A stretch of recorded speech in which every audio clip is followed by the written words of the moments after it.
Hello and welcome to E3. Yay! How's everybody feel to be here? We did it. At E3. We did it. Oh my I'm God. ready to go. Yeah. Long days, long nights. Yeah.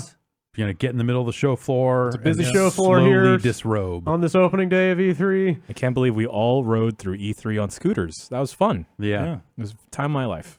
Yeah. They did not much care for us doing it, but that didn't stop us. I'm going to bring a powered scooter next year. You're faster than security if you can get on a scooter and they can't. Yeah. It's so much fun.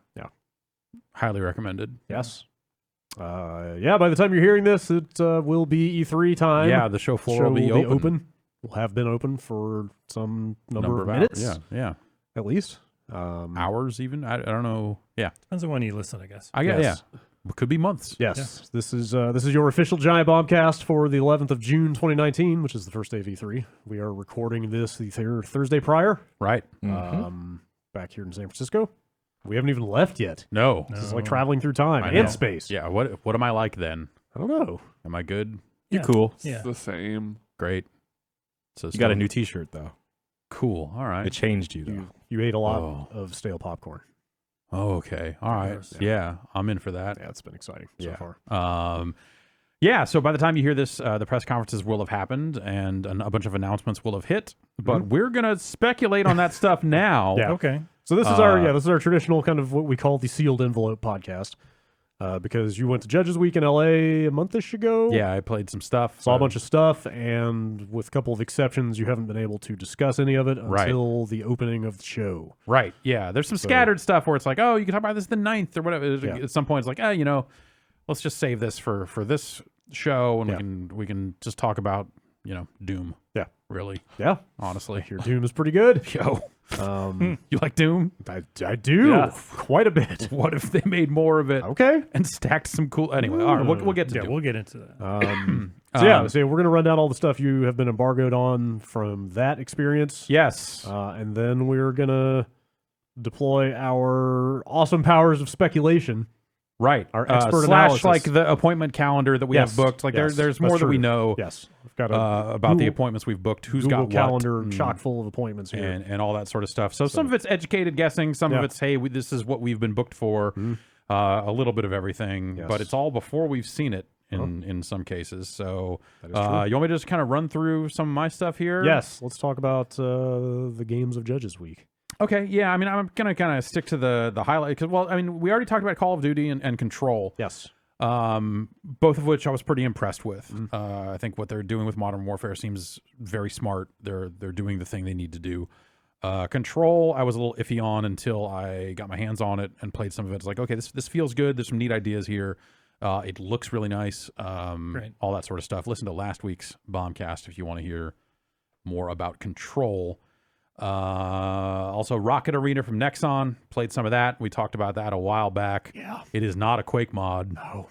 It is like if you made a first-person shooter, like an objective-based, team-based first-person shooter. Oh, it's objective-based? And then Smash deathmatch, Brothers. Yes. No, there's a ball. What? Oh, okay.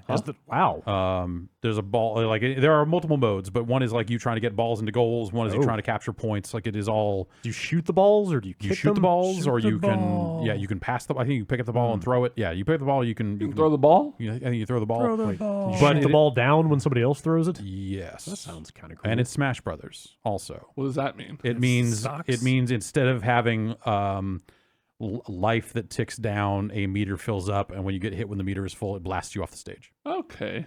So it's like they tried to. It's like Sony PlayStation All-Stars more than Smash I guess. Brothers, Okay. Jeff. Yeah. Please. Well, I mean, Do you have stock?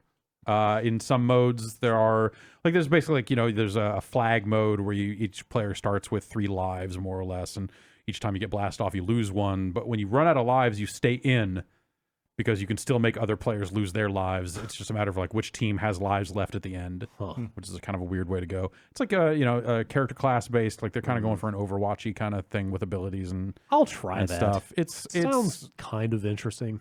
I will say the only reason I liked it is because me and the people I had teamed up with were incredibly good at it compared to the people we were playing, and so we were stomping them out. Well, I will enjoy the first 18 hours that game is out.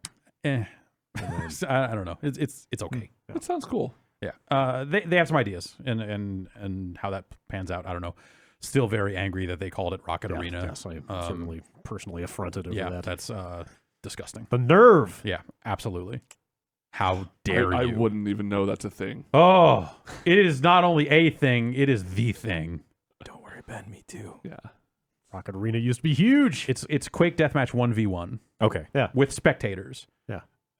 And the spectators are in world, kind of looking down, Right. watching. It's kind of like the fight room for Mortal Kombat or something. Yeah. It's Yeah. two people go in and fight, everybody else watches, and then somebody loses, and then the next guy goes in. next player goes in. Yeah. Yeah. Yeah. It's Into very the it's arena. very good.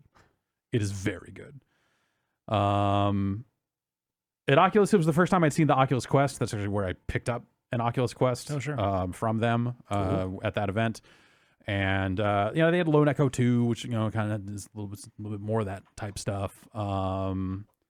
The game I want to talk about that was at Oculus is called Phantom Covert Ops. I need to make sure I'm getting the name of that right because it is such a memorable. This sounds like a name. stealth Are shooter. you sure there's not a storm in there somewhere? I'm just gonna load this page up here. Okay, yes.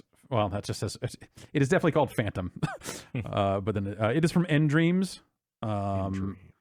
And it is for the Quest, or at least they were showing it on the Quest. I think it's actually coming to both. Okay. This is a stealth shooter wherein the entire game is set with you, the player, in a kayak. What? Oh, okay. I heard a lot of references to a kayak. Yeah. This is a stealth Prior to kayak. this. This is a military grade kayak. Okay. So it is, you're using hand controllers you pick up the paddle. and Okay. paddle, and the paddling feels really good. Okay. You can kind of put one oar in to turn or is to it all stop. And super very one-to-one movement. yes, and absolutely. Physically The based. the kayaking feels fantastic. Well, good, honestly. finally. I Yeah. love this virtual that reality. genuinely future we're actually in. sounds cool. And then you can put the paddle down and pick up a silenced pistol or a sniper rifle or an MP5 or explosives. So they're just hanging out in the kayak with you. Yeah, exactly. Okay. They're like on the side. So it's Well, like, you're not gonna kayak without bolted. resources. Yeah, this is a military is it kayak. is it a tactical kayak? This is a tactical kayak. This is a Okay. Tac-Yak. Okay. I have to ask, are you always in the You water? are always in the water. Okay. All right. You're in a Tac-Yak. Of course, you're always in the You water. could just carry it with you. Maybe you could pop your feet out. No. Walk around with it. But I'm pretty sure to be fair, I have not played the entire game. okay. But my understanding and everything I saw, stuff is flooded. It's bad. Okay. Gotcha. So you are always in the water. You're always in this kayak, and you're always looking up at piers and dockside, like areas where there are guards standing and lights shining on the water. And so you're shooting out lights and looking down the scope and shooting people in the head or shooting explosive barrels or making distractions. So you can kayak faster. Yeah, Okay, you're all right. kayaking Kayak up through. to things and throwing explosives onto objectives, and then either detonating them with a detonator or just shooting the explosives. Yep. And you are, a stealth mission. There is always a weird path for you to very quickly kayak through. Like, oh shit, there's a helicopter. Oh wait, there's a hole right there. I'm gonna kayak into this hole. It's pretty fucking good. What's the name of this?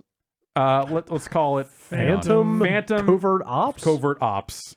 Yes, that is yes. We have a game. We have a page on the site for it. Okay. How do they not just call that game Tactical Kayak? So Tac-Yak. it plays it super straight. Yeah. I was going to Really? ask, It's a Okay. ridiculous idea, Is it- but it works so well. is it basically kind of a Call of Duty-esque real-world military setting? It seems, that is exactly how it seems. It's it's guards on patrol. No tongue-in-cheek anywhere. No, not that I saw. Okay. And if it had it, I think that would ruin it. Okay. Uh, Sure. So I don't know.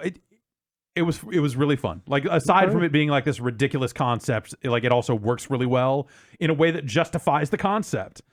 Maybe over the course of a full story mode or whatever they've a full campaign, you'll be like, why the fuck am I in this kayak this whole time? No joke. But it's damn good. All right. Is that? Do you know if that's an Oculus exclusive? I Yeah, assume it they're would publishing be that. if They're showing it publishing at their that. event.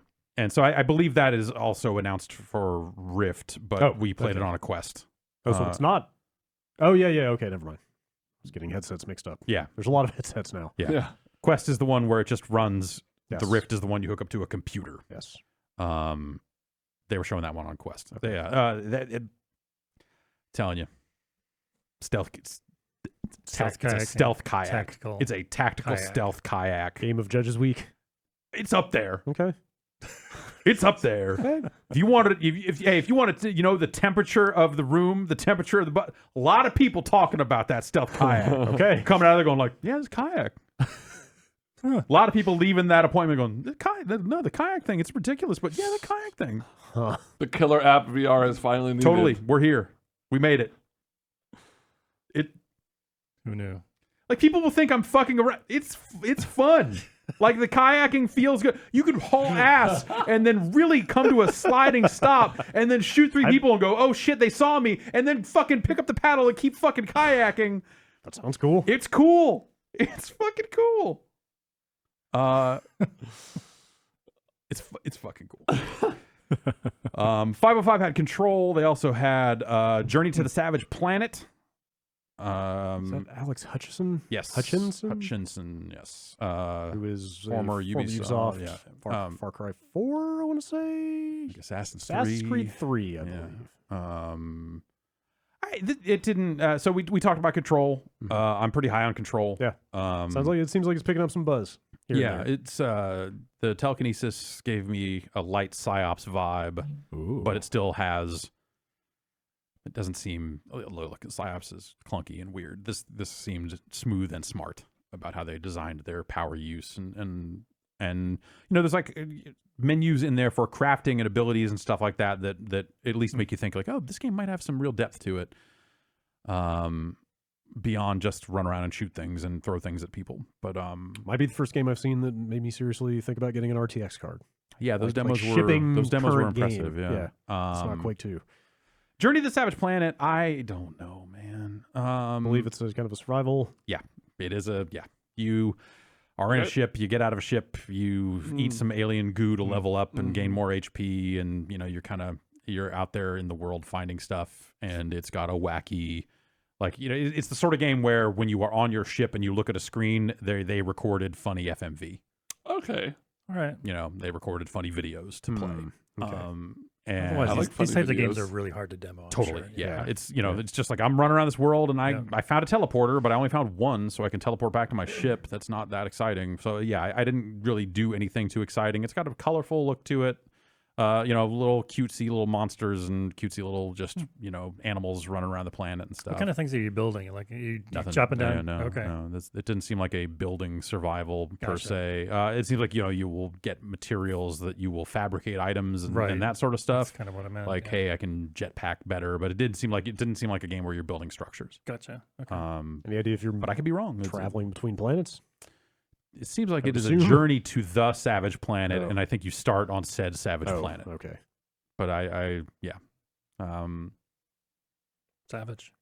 Yeah, you're right. Those games are super hard to demo because, it's like here I am coming to this thing for half an hour and I'm going like, okay, yeah, what am I doing? Listless. I'm just kind of running out here and finding stuff. I played Outer Wilds last year at E3, and I played it, and I was like, oh, this is cool, and then kind of walked away from it. Yeah. And then never thought of it again. And then people started talking about it. I had like 5 minutes to play that game too and have like nothing to say about it afterwards. And now it's like one of the most talked about games of the year. Yeah.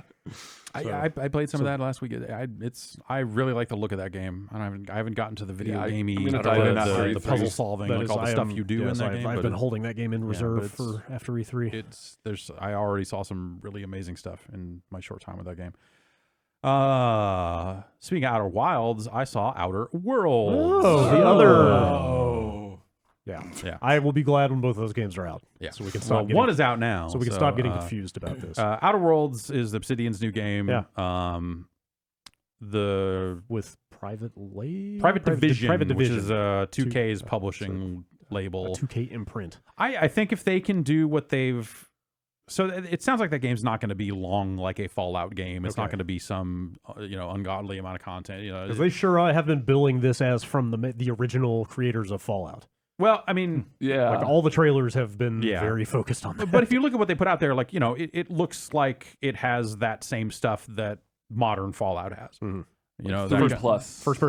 First person game, talking to people, like stats and leveling up and RPG type stuff, skill checks, like that sort of thing. Dialogue trees. Yeah, it seems like it's that sort of thing. But my understanding is they've been out there saying like, hey, this isn't going to be some 70, 80-hour game. But I'm thinking like if they can deliver like a tight 20 hours of like good content, if they can say, like, hey, we filtered out all the stuff that like, okay, yeah, maybe you want to collect all the cheese wheels, or like the stuff you would do in those sorts of games. Like maybe it's doesn't have that, but if the actual content and quests and writing are good and it works, sounds all right. I'll take it. Yeah. I'll take it. After 76, there's certainly an audience of people looking for that kind of game.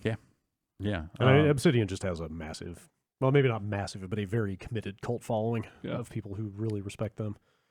I'm pretty high on Outer Worlds, I would say. How did you feel about this kind of retro future, like old-timey looking advertisements in a space setting kind of, you know what I mean? Yeah. I feel like ever since BioShock, that specific look has just been a little overdone. Yeah, they're definitely tapping into that stuff a little bit. But at the same time, they were some of the first people doing that again with like the Fallout stuff. Yeah. So maybe they came by it honestly. And I think that they've changed it up enough to where, it seems like they're going for their own thing. Okay. Within that lane. Yeah. Modern Warfare we talked about. I saw Sayonara Wild Heart. Heart. Sayonara Wild Hearts. Let me make sure I'm getting the name right. Wild Hearts, which is on the Switch. It's like a rhythm game. It's like an album. It's like an interactive album, kind of. Cool. To bring it back, make my own video. Yeah, exactly. Great. The video was fat. It's this incredibly stylish rhythm game. Sort of in the vein of, well, it's not quite a call and response like the way Space Channel 5 was. So part of it is you kind of have free movement. Sometimes it's broken up into lanes, but it's really just, okay, you're traveling through a scene and the perspective and everything changes from song to song, from moment to moment in a song, all that sort of stuff. So it's not always guaranteed to be behind the back and that sort of thing. But generally speaking, as you're moving through the world, which it'll kind of run automatically, hearts will come your way. You want to collect the hearts. And then, there might be fight sequences that require you to kind of hit a button in time with the music, do this sort of stuff. So it's like rhythm elements as you're kind of watching this unfold. Parts of it feel lightly interactive at best, I would say, but you do kind of always have control over the movement of the character. And I think what sets it apart is it does have this like incredibly stylish look to it. I think the music is really solid also from what I heard. I played through like 5-ish levels of that. Switch only? I think it's Switch and iOS, maybe. Okay. I played it on a Switch. Okay. I just pulled some stuff up on it. I mean, I pulled up their website and I'm looking at it. They showed it back at PAX. Like it wasn't the first time it had been out there. It's an Annapurna joint. Yeah. Yeah, it almost sounds like something from like Liquid Television or Yeah. like Heavy Metal or something. Not in terms of visual style, but Right. like it's like an animated short film. Totally. Yes. Married to an album. And then it's Like, just that like, sounds and cool as then hell. it's like sword fights happening on while you're standing on motorcycles and Yeah. stuff like that. Like it's just got that sounds a cool. really great look to it. I was pretty impressed with it. I saw Psychonauts 2. Okay. I don't. How much more Psychonauts is it? It is. What are your feelings on Psychonauts 1? Let's establish. I that. have no feelings on Psychonauts Okay. 1. Okay. And I didn't really play much of it when it was new. I kind of came to it later, and so like, what are people? What? Some people were very into Psychonauts. Yeah, I recall. it's got its charm. Yeah. And the gameplay always seemed like fairly standard, kind of, a Pretty sub Mario platformer. 64 platformer. Yeah. Like. It struck me as like a Banjo-Kazooie level of... Yeah. I would say Banjo-Kazooie just had more going on. Yeah, but with like the flight and stuff, or the bird backpack stuff. That was It's yeah, hard. So I don't know. It's hard to stand out as a 3D platformer with Nintendo in the game. Sure, yeah, and To be honest. and all these years later, now it feels like I can't say feels. I didn't actually play it. It was played in front of me. Yeah, you get some abilities, but it is still that kind of like psychic chop and all that sort of stuff. The level they had. You're trying to figure out who someone is working for, so you've convinced them that they won Employee of the Year. So it's basically like a big caper of like all the people from the PsyOps or Academy or whatever it's called are all in this person's head, trying to convince them that they're at work and they need to tell you who they're working for, and this sort of stuff was the sequence I saw. But lot of teeth, a lot of dentistry type stuff. But I don't know. Like it had there's certainly a charm to it, but it didn't come across as like something that like it was not jokey. It was just like here's this kind of lighthearted, warm thing, and it was okay. I don't know. It didn't do anything for me at all. I just sat there and watched it and went like, okay, yeah, that's all right. That lines up with what I know of Psychonauts. It seems like kind of that, and maybe that'll play better for some people more than others. But also, it struck me as like, wow, all these years, not only of this game being in development, but all these years from the first game, and this is what it is. It just felt like, okay, like I don't get it. I don't know. Sure. That's isn't that Tim Schafer and Eric Wolpaw writing it again? Yeah, it didn't. I'll say this: the writing did not hit me. Oh wow! As like being especially clever or exciting, But like it felt like I was watching a kids show. Okay. Like it felt like it was not for me. It felt like it was written, for a very different age group or something. Like if you told me this was a Nickelodeon licensed game, I'd believe you all the way. I mean, those guys grew up and had presumably families. I mean, totally, yeah, in a different spot than they were 15 years ago.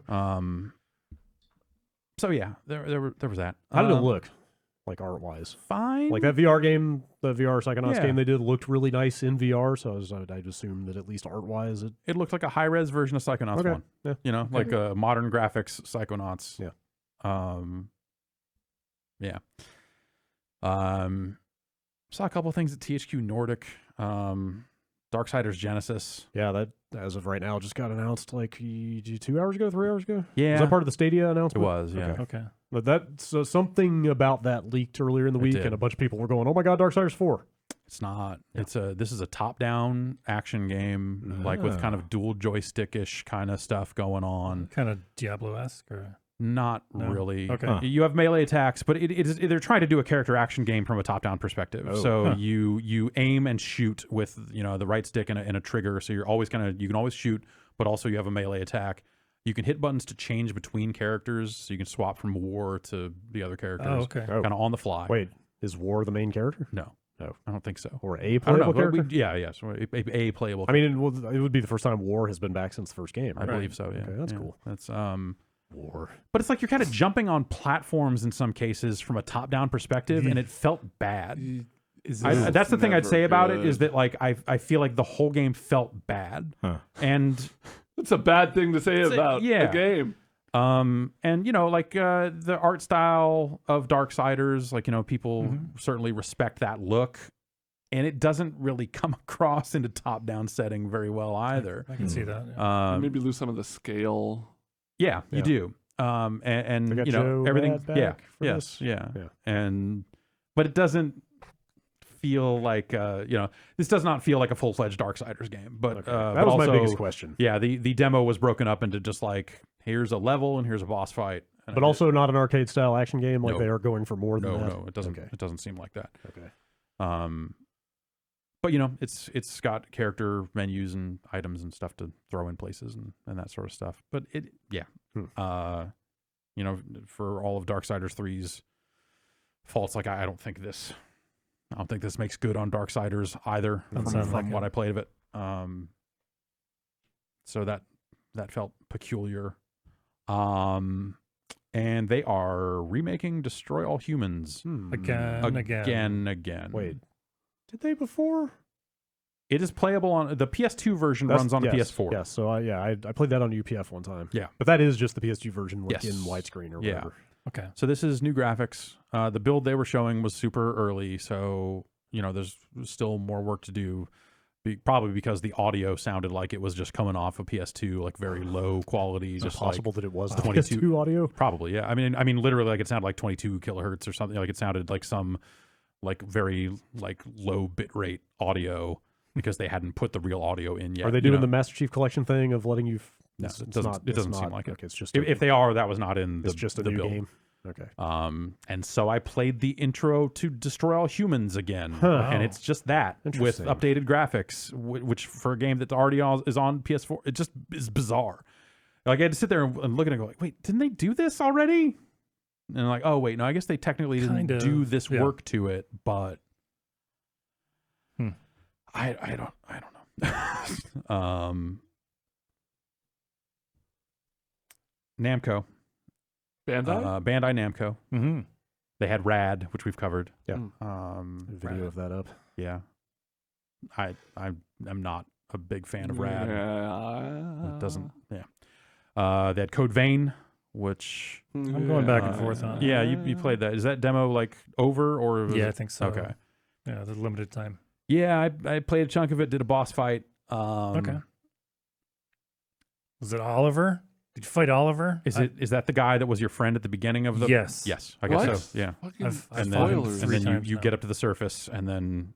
Yep. Yeah. So Okay. I did that sequence, I Mhm. guess. That's the kind of the prologue. What's the elevator pitch on this game?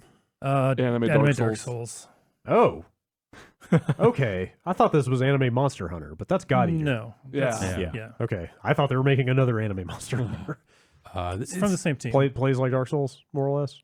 More or less. I mean, I'm going to say a little less. yeah, a little less for sure. Mhm. Like it's a little more. mashy. It Yeah. has a stamina meter. Okay. Yeah, which But- doesn't lend okay. itself well to mashy kind of anime fast-paced combat. You get different weapons, so you yeah. know, lighter swords, you're going to be able to hack away a little Yeah. more than with a bigger weapon. But also, yeah, you get those big, fucking hammers. That's just a big concrete block or Okay, a street yeah. sign or some shit. Yes. which I liked the visual, but I don't know. I thought the game looked kind of grimy. Yeah. It didn't look all that sharp, and Once you get out of that area, you go to like a central hub type Okay. area, and that place looks really cool. great. Okay, yeah. It does brighten up. The build they had there, I would say, did not especially impress. I came away from it going like, this combat doesn't feel challenging in the way a Dark Souls game would. Yep. It just felt kind of empty. And they talk a lot about being able to customize your character, kind of change classes on the fly almost, and all this other stuff. And it seems like that the end result is a character like inventory management screen that is just huge and hard to parse, but also, I will say, hard to parse in the context of I'm going to sit down and play this for 20 minutes. Yeah. So maybe if you get ramped up to it appropriately, that'll make way more sense. But but with this being like the third time that I've played through the prologue, I started to get a better feel for it. For sure. Yeah, I don't know. And they also had the Dragon Ball Z Adventure game, which I think is just called Dragon Ball Z Adventure game. Yeah, does that still not have a final title? I think that, Because last I checked, It was like Dragon Ball Adventure Z. well, they were calling it, I think, Project Z or something similar for a while. Project Z, yeah. But last I checked, that game's still coming out this year. So It was not, Dragon Ball game Project Z is how they have it listed here. I think that might be. surely that's not the final title. I don't know. They're taking Dragon- pre-orders. That for looks it. like a very graphically designed logo. Yeah. For a placeholder title. This- Dragon Ball game Project Dragon Z. Ball game. So it's an open world Dragon Ball game. Yeah, when they announced it, I mean, I don't have any affinity for Dragon Ball, but I know most everybody else here does, and even I thought it sounded kind of cool. Yeah. I mean, but I mean, then you came back and said it wasn't, so like whatever. But like conceptually, I was like, okay, Right. So and when I first started, I was like playing it like conceptually. I was like, okay, this is kind of rad. Like you're basically, it's like, you know, the demo was you as Goku with Piccolo following you. It was the sequence. It was set very early in Z. Okay. It was like basically like the end of this demo was you fighting Raditz. Okay. very early. Yeah, very early. So, but instead of like going and doing that, it's like, well, I'm going to fly around this area, and then there's a person in town who wants some better, shinier rocks. So I'm going to get some, and you know, like little side quests and stuff you can do. And you're kind of getting jumped as you're flying around, just a lot of random encounter type stuff. And the combat had a real mashy, you know, it's not jump force, but it's maybe something in that vein to a certain extent. I hate to hear this, Jeff. You're kind of flying the whole time. You can just kind of mash. If you hold down a trigger and hit a button, basically it's like, you know, like LT plus a face button is going to do, you know, your Kamehameha or, you know, like your other kind of attacks there. And, you know, there's some loose counters you can do to people coming your way. Okay. The combat was not difficult. It just felt like I could just mash this out and whatever. And then you get to the Raditz fight and you're like, oh, I can't mash this out anymore. So instead I'll just dodge a bunch, and then when he gets exhausted, I will run in there and fuck him up. And it didn't seem tactically engaging, I will say. And And I think that was my problem with it, is that the combat, well, that was my main problem with it, is the combat just didn't feel very good. And the other thing I would say, and maybe this is stuff they tightened up before release, it was a localized version. It was in English. But the space between lines of dialogue and some of these cutscenes of Goku talking to Piccolo, it was like Goku saying a line, and then you're just like 6, 7, 8. Piccolo responds 5, 6 more seconds. Like it was just, yeah. That's if they tighten that stuff up, then that'll be a different story. But I'm the still holding dialogue out felt hope. terrible. I think that the idea is cool. I hope that they can maybe, I don't know. I hope maybe that it was just early game, like. Yeah, maybe as you build a party and, if you're swapping between characters, like if you're playing as Goku the whole time and that's your moveset the whole time, that's not, that's probably not going to do it. I'm just glad they're finally going to get a chance to tell the story of Dragon Ball Z in a video game. Yeah, it's about time. It really is. And then the last thing with this Bethesda, who brought Wolfenstein and Doom, both of which are fucking awesome. Great. It's exciting to hear. Wolfenstein Youngblood is a co-op game with an early 80s setting. You are playing as the twin daughters of BJ. Like co-op recommended? Like, are they saying, hey, you should play this co-op? I feel like does it seem designed around co-op? Yes. I guess. Oh, yeah. Question. Oh, yes. Okay. So would you get like an AI? I think partner? so. I don't know. I played with a person, so I don't actually know. I mean, but I think when you drop out, I think there is an AI person. Were there any doors it took 2 people to open? Yes. Definitely. Absolutely. Were you ever boosting the other person up onto the ledge? No, none of that. Okay. None of that. But you do boost each other's health and armor. Okay. You can hit, I think it's the T key. And you choose a loadout when you're starting the game. You choose which of the 2 girls you want. You choose like some light stuff about weapons. There are basically a stealth ability or a power ability that you can start with. And the skill tree will eventually let you get both abilities, but you're just kind of just choosing the starting one, and then choosing a boost, whether you want to boost health or armor. And it's like a hand signal you do. So I think it's, if I'm remembering right, if you want to boost health, they'll do a thumbs up. Okay. If you want to boost armor, it's devil horns. And so you hit the T key. It's on a cooldown. You just kind of hit it every X number of seconds and throw up the horns, and everybody gets 50 armor. Okay. Tight. Okay. No Shaka. No. Maybe there'll be an unlockable Shaka, an unlockable hang loose. So this is like fast and hard the way Wolfenstein was. Okay. In a way that's good and bad, like it was fucking hard, but you can pick each other up. So as a co-op game, that helps. Being able to be revived in some of those harder scenarios definitely made the difference. Not just going back to a checkpoint every time you went down in Wolfenstein 2 would have made a huge difference in that game. So maybe I wouldn't play on very easy if that was the case. Yeah. Full skill tree, like I said, you can eventually unlock the other ability that you don't start with. Weapon upgrades in a similar vein. Can you still dual wield? That is one of the upgrades, I believe. Did you just get any sense of I don't even know what to ask. This is not Wolfenstein 3. No. Right? No, it is not. It's such a... It's like a side story. Yeah, I guess so. Well, I guess... Wolfenstein Gaiden. Yeah, it's a side story, and the reason it's confusing is that Wolfenstein 2 ended with a whole lot of things set up for a very specific outcome that we appear to have blown way past in the timeline without knowing what happened.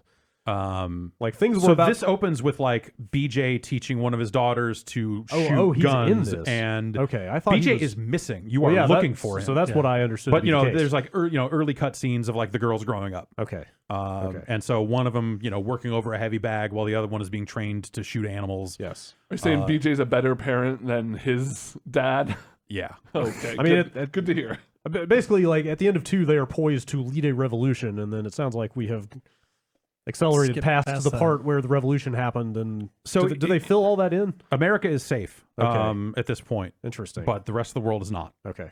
So they've driven the Nazis out of the U.S. North America. It is 1980, I think. Around is early 80s-ish.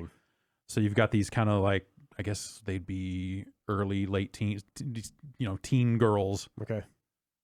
Going on a fucking madcap adventure summer vacation. So what's the tone? The tone is over the top. It is hilarious. Okay. It is they are goofballs. More so than It is, two? yes. Okay. Well, only because it's like core to these characters, like who they are and what they're doing. So, okay. BJ disappears. His wife calls in Grace. She was the leader of the resistance. Yeah. She's now the head of the FBI. She's like she's hey, time has passed. It's funny to see her in this situation. And she brings her daughter with her, who is the same age as BJ's girls. And the three of them are hanging out, testing out some kind of weird, hey, check this out. We can listen through walls. Like she's, the girl that came over with Grace is like very techie.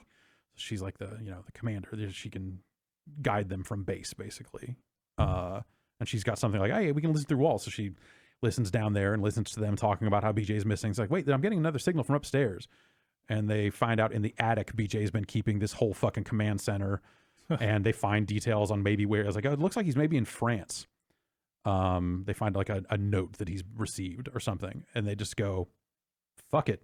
They steal the helicopter that Grace showed up in and go to France. Okay. And so it's just like these three girls, like, just like, we're going to have an adventure. And like, they are constantly making cracks, calling each other names of, characters in like spy books that they read growing up. And like, they're just off. Wow. And so you kill their first Nazi. And then there's a cutscene of like one of them fucking throwing up, like, and all, it's, but like played for laughs, like that element of it played for laughs the same way it was in the previous Wolfenstein. Okay. But also ridiculous because you've got these two girls who have fucking stolen power armor and this fucking helicopter to go look for their father, and then finding resistance people there who ask him like, "Oh, you killed on Nazis?" Like, "Oh yeah, we killed Nazis for breakfast." Like, and that tone is just, it's fucking great. I think the character stuff is really, really good. And it being co-op, I think, helps with some of the just where the difficulty comes from in Wolfenstein, of that, like, hey, it's like very quick moving, like you get fucked over fast, like picking each other up, I think really helps with that aspect of the game. And so I was pretty impressed with it. Cool. It sounds like more of a seamless transition from the ending of 2 than I was expecting, because the very basic pitch just sounds like this record scratch of like, wait, what happened after that game? Where are we now? But it sounds like this sells it pretty well. And I think you could still have a game that is set between these two games as a Wolfenstein 3. Oh, well, I also think you could do a Wolfenstein 3 to Wolfenstein 3. I think you could also do that. Yeah, that absolutely seems where this is going. I think they could do either.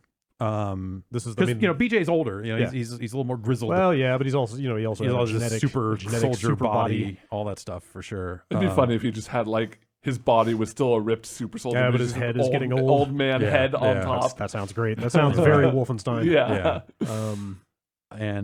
So that was pretty impressive. Cool. That sounds good. And then I played Doom. Okay, Doom Eternal is really smart about the things they do to build upon the last game. The demo actually started with a tutorial of kind of like walking you through like some of the abilities and why you do the things you do. Some of the new stuff? Yeah. Okay. So if you think about previous Doom, you could chainsaw enemies to get ammo, right?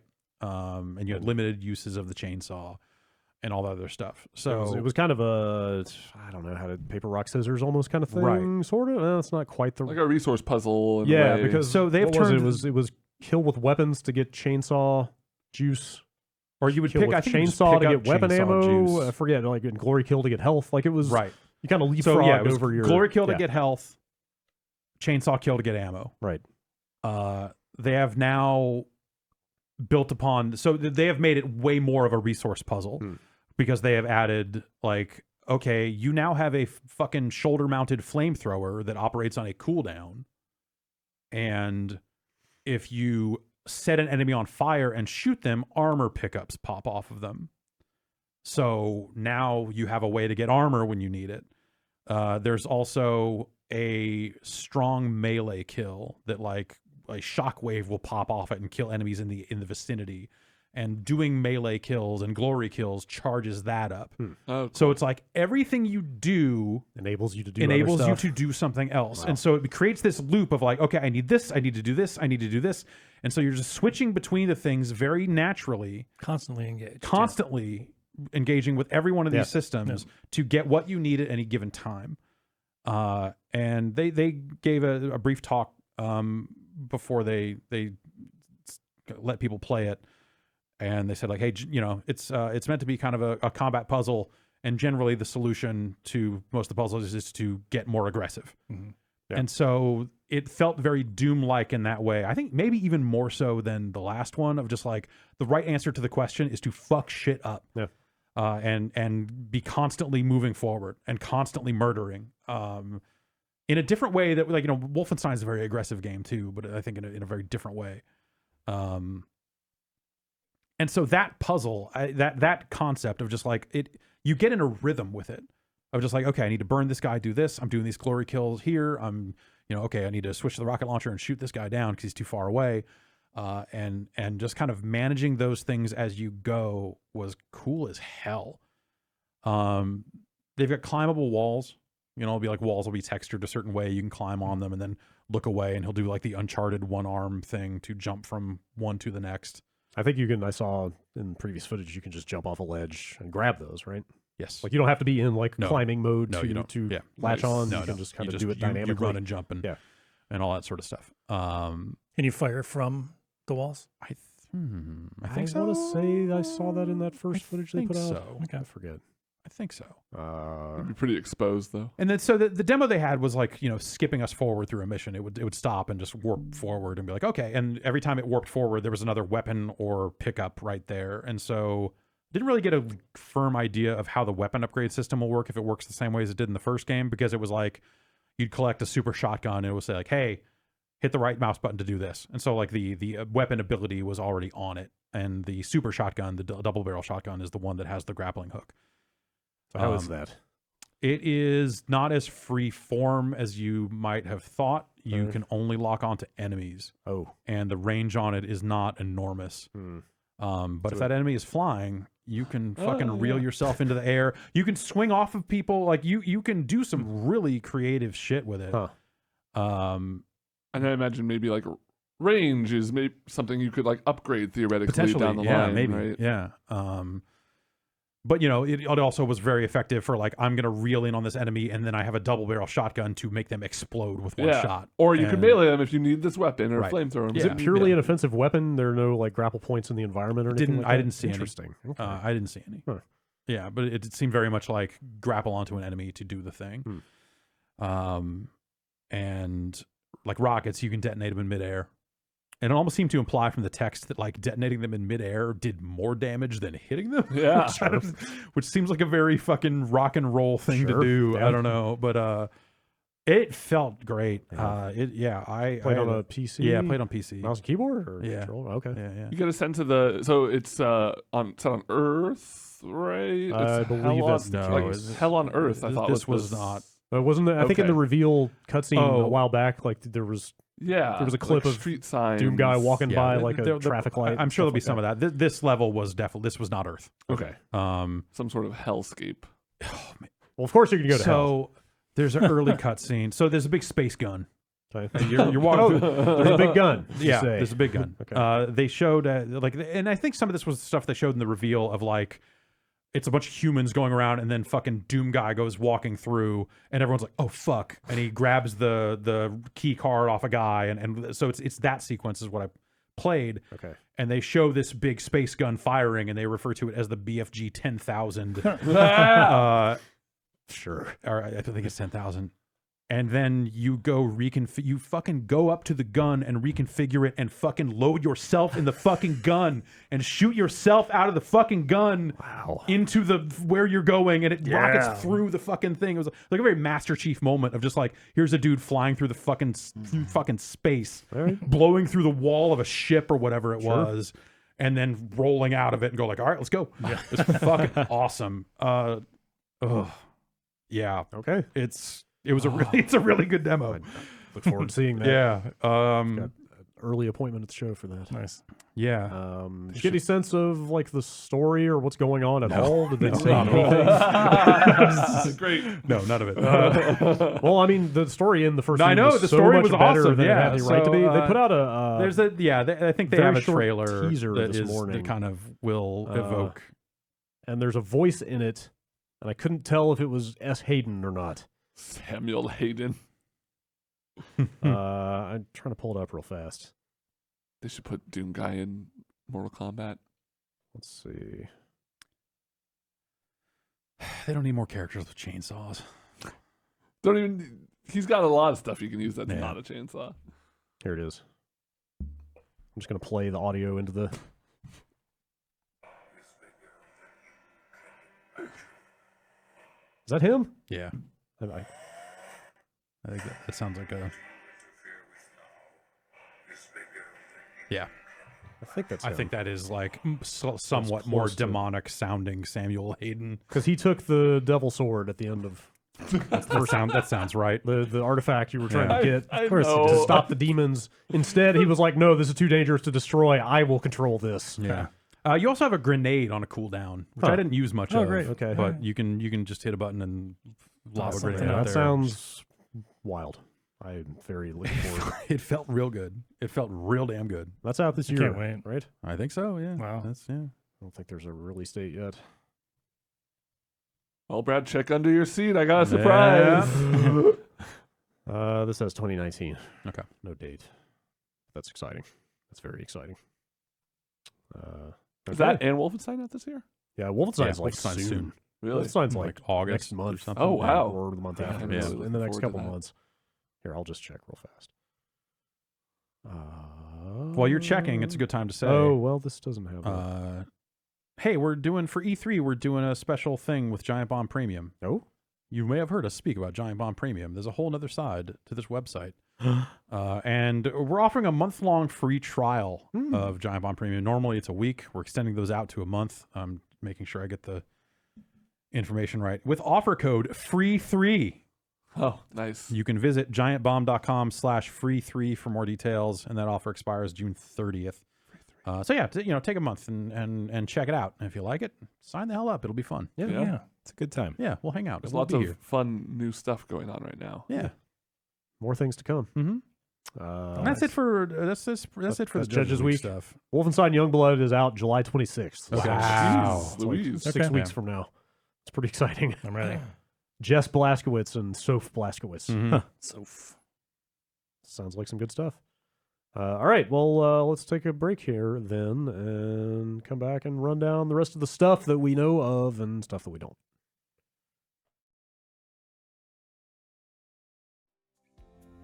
Support for today's show comes to you from new Starbucks Triple Shot Energy. That's right, Starbucks Triple Shot Energy has 225 milligrams of caffeine from Starbucks coffee, a hint of flavor, and it's enhanced with guarana, B vitamins, and ginseng for the energy to do what matters to you. It's available in 3 delicious flavors, including French vanilla, cafe mocha, and caramel.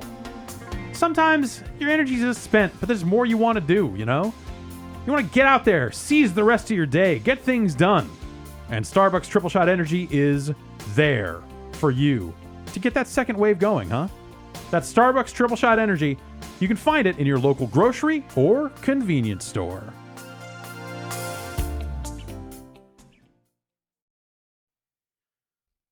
And we're back. We just ran down all of the stuff that Jeff saw at Judges Week about a month ago. I feel like it was maybe a little lighter than usual. In terms of just like raw, no, there was some stuff that I skipped. You forgot Sony. Yeah, I forgot the big Sony event. Yeah, Oh, yeah. Connecticut 2. Knack 6. Knack 3. Yeah. 4, 5, and 6. Yep. Yeah, I feel like there were quality games there. Okay. It felt like it was worth the trip. Yeah. So several of those things sounded pretty promising. Yeah. I'm very excited for a kayak VR game. Yeah, totally. You know, whatever. But like fewer games overall, but I think that like I came away thinking like, oh, all of E3 is maybe going to be. So that's kind of why I ask. I mean, not to let this color our discussion too much, but I feel like going into E3, the biggest topic of conversation is E3. It's been that way for years. And what's going on with it. Yeah. Sounds like, 25th year. Man.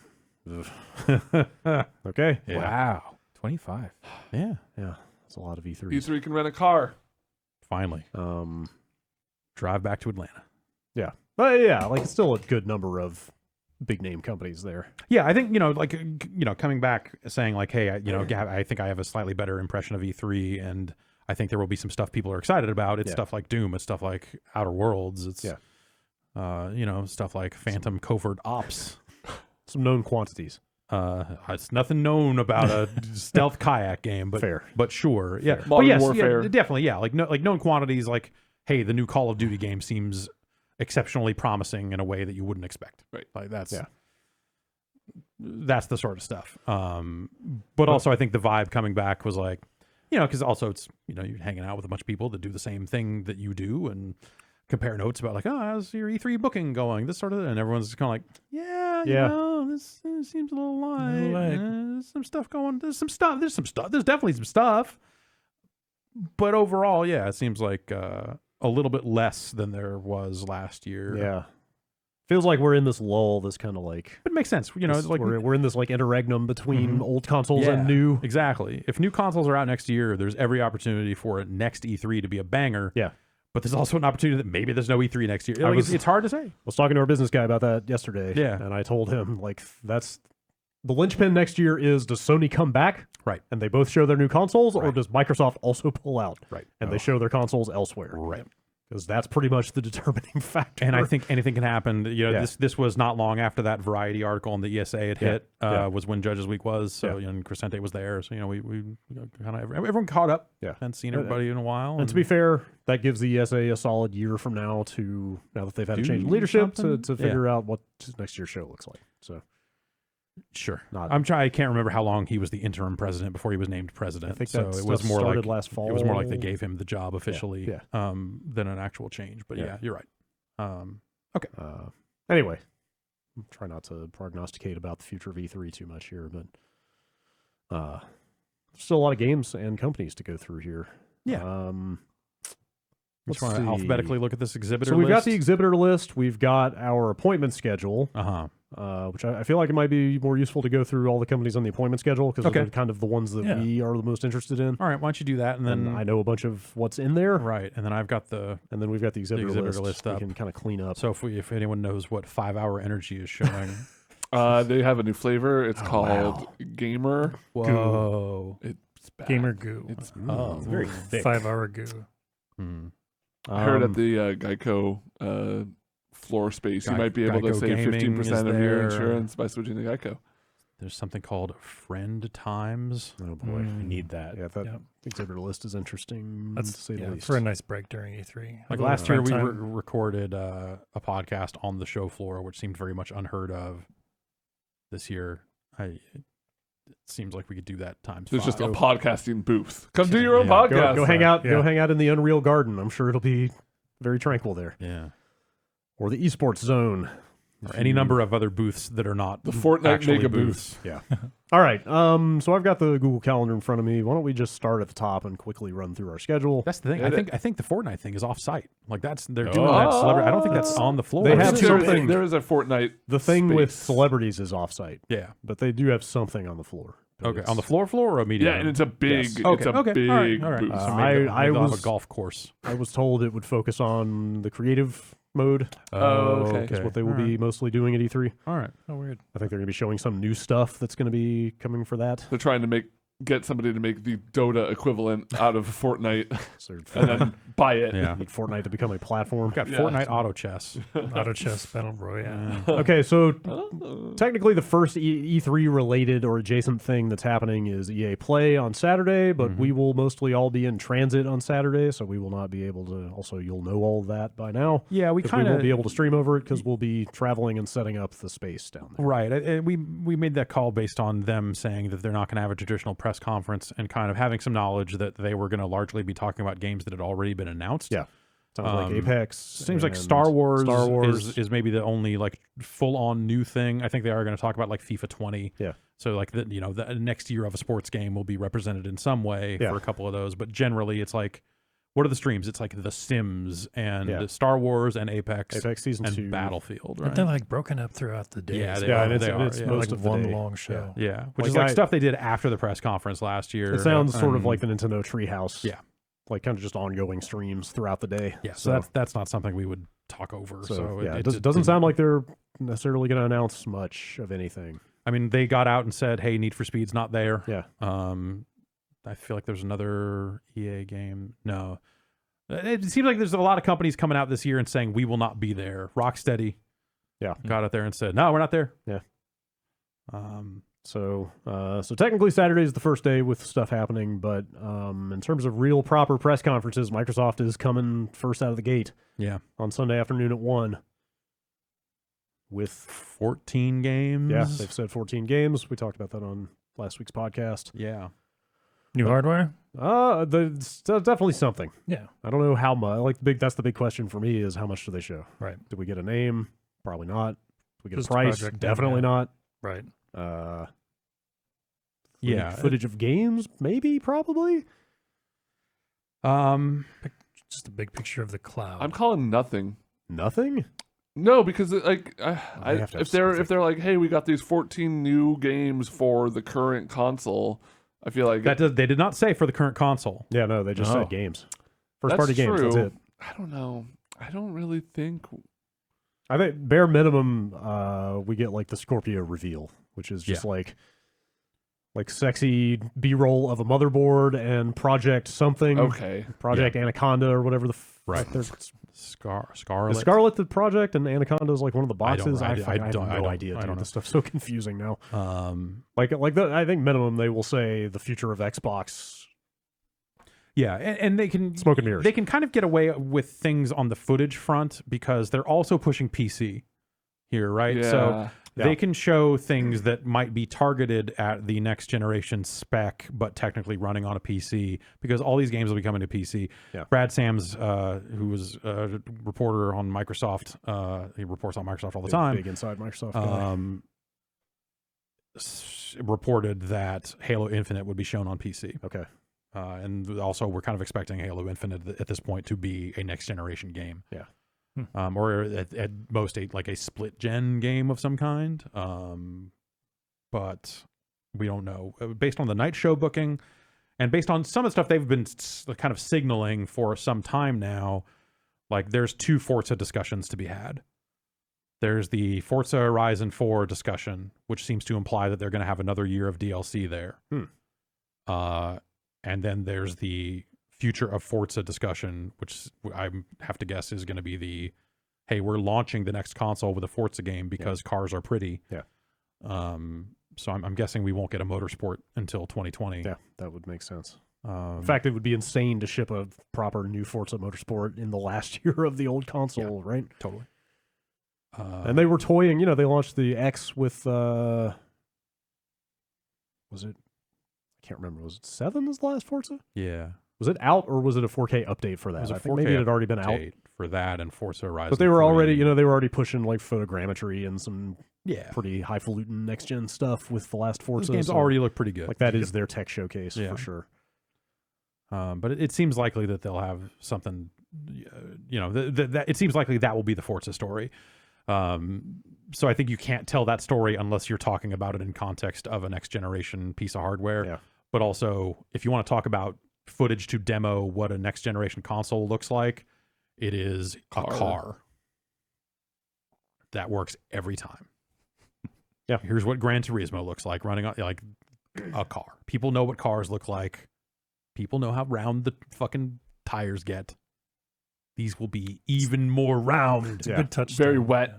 Yeah. You can show off like a wet tire, like a tire going through a puddle. If they could do that and show water splashing up. Yeah. Slow motion. Yeah. I don't know. I don't know what you do at that point. Like these games already look fucking fantastic, right? And they already run on PC, so you've been able to run them at 4K and all this other stuff. And you're like, all right, well, what are you doing next? So I don't even know. 10,000 cars. A million cars. They'll be like the million Marios. Okay. All right. That'd be pretty good. Trackmania.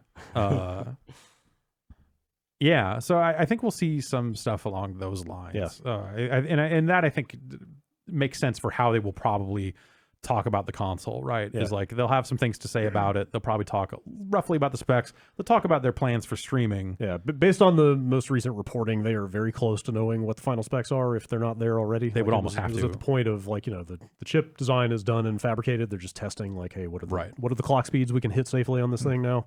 So like they could have stuff running on PCs that they think are close to that. Right. And basically say, here is a next gen game. Yeah. And that could developers, that would probably be enough information for developers to at least get going. Yeah. Now, if they aren't already going on games that they're targeting for the next PlayStation and Xbox. Yeah.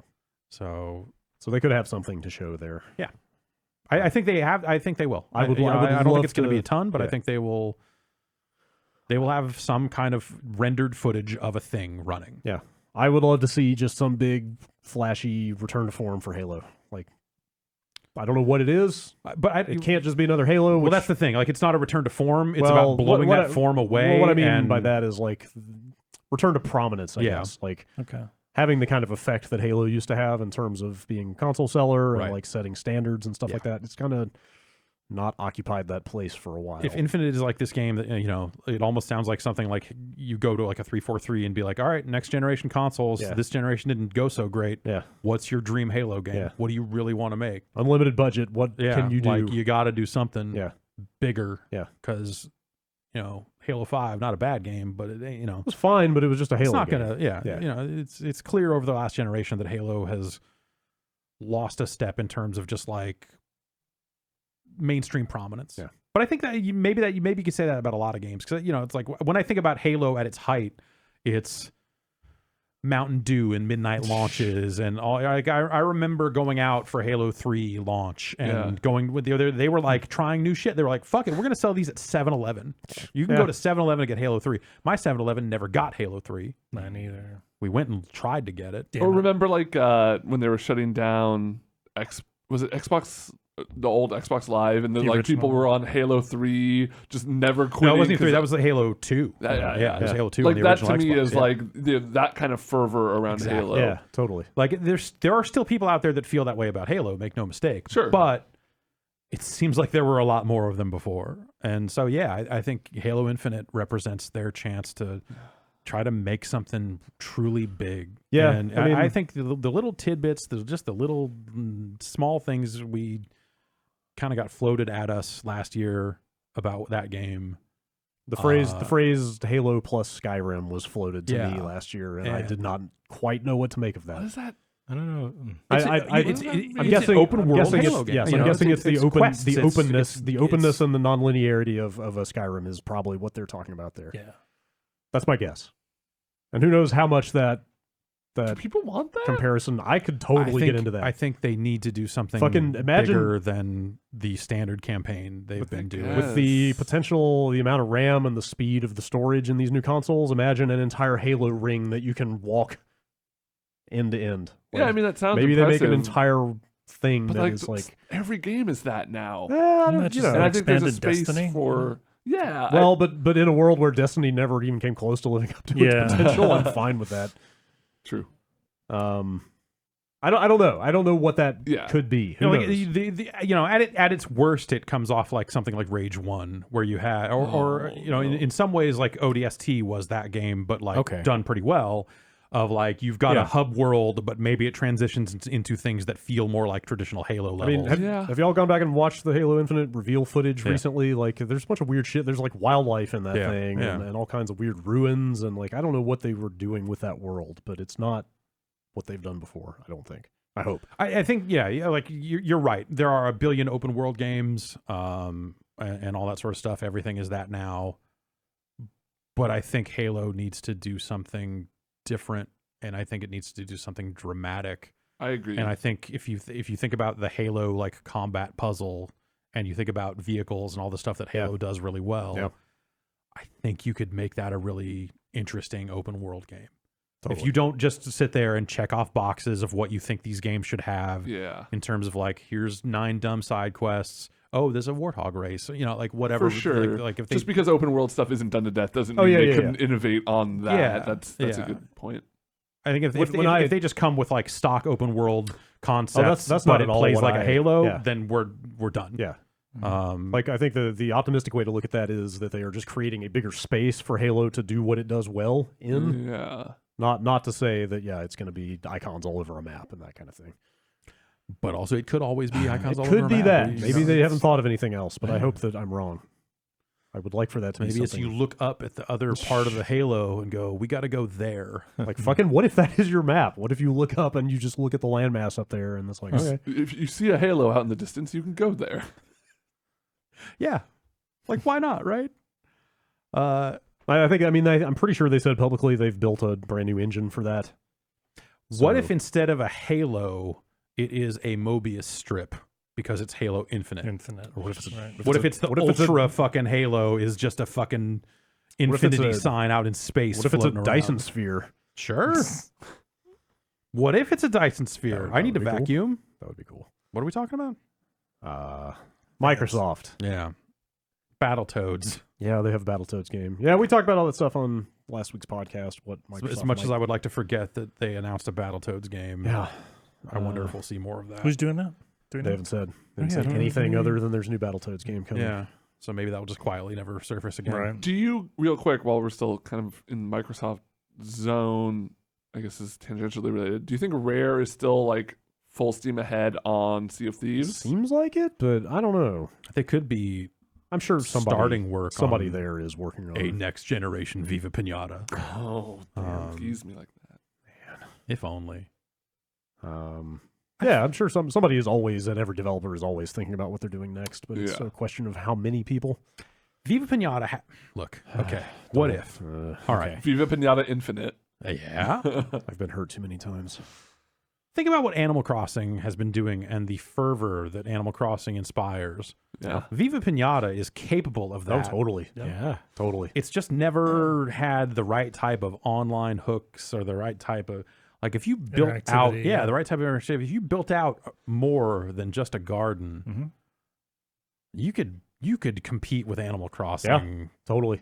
Pretty directly and then some. Totally. With a proper Viva Pinata sequel. Especially with that. Just imagine what those fudge hogs could look like if they were rendered in the fucking cloud. Maybe like a companion app for your cloud smartphone. fudge hogs. I'm gonna need a hand check. No. I wonder, I don't know, there were like 4Kids was involved with that thing. I wonder if there's just weird licensing shit. They weren't involved. They were only involved with the Party Animals one because that the but they did a show. They did the show for, I don't know who owns the property is what I mean. Yeah, no, there's no cool rap. No, Microsoft owns the property. Yeah, they licensed it out Okay. to 4Kids for that stuff. Okay. Like they own that thing. Okay, so they could do it if they want to without a business headache. I believe so. Yeah. Yeah. Sorry, I asked. You know, like we could, if you really want to go down a fucking rabbit hole, like, hey, Banjo-Kazooie Nuts and Bolts rendered in the cloud. Yeah. You know, the proper Crackdown with all the destructibility that they said the Crackdown 3 was going to have because they're rendering on a blade somewhere for real this time. Like, if they're really going to get into this streaming stuff, you know, they're never going to say the word Crackdown again.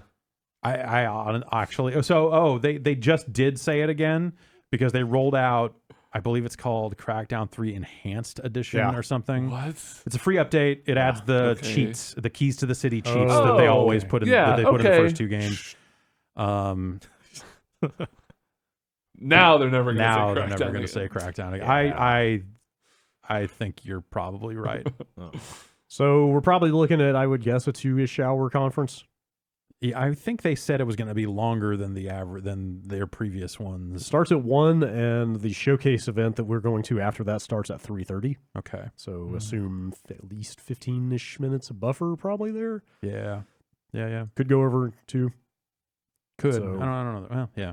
And, you know, there's always potential for them. I mean, potential, nothing. They will have some third-party games there as well. Yeah. Because they're running unopposed. Like, there's no one else out there competing for these third-party slots. So unless you're Bethesda, Ubisoft, or Square, and you want a stage to announce your game on and you're a third party, that's the place to do it. I still think, like, okay, if we want to get into, like, bum prediction times, I'll say it again. Incredibly brief mention of Splinter Cell in the Microsoft conference. Okay. Yeah, I can see it. No further information. Just Splinter Cell's coming back, and it will be on the next generation Xbox. Just the high-pitched night vision goggles sound. Exactly. And that's about it. That's about it. I think this is the place. I think they should do it.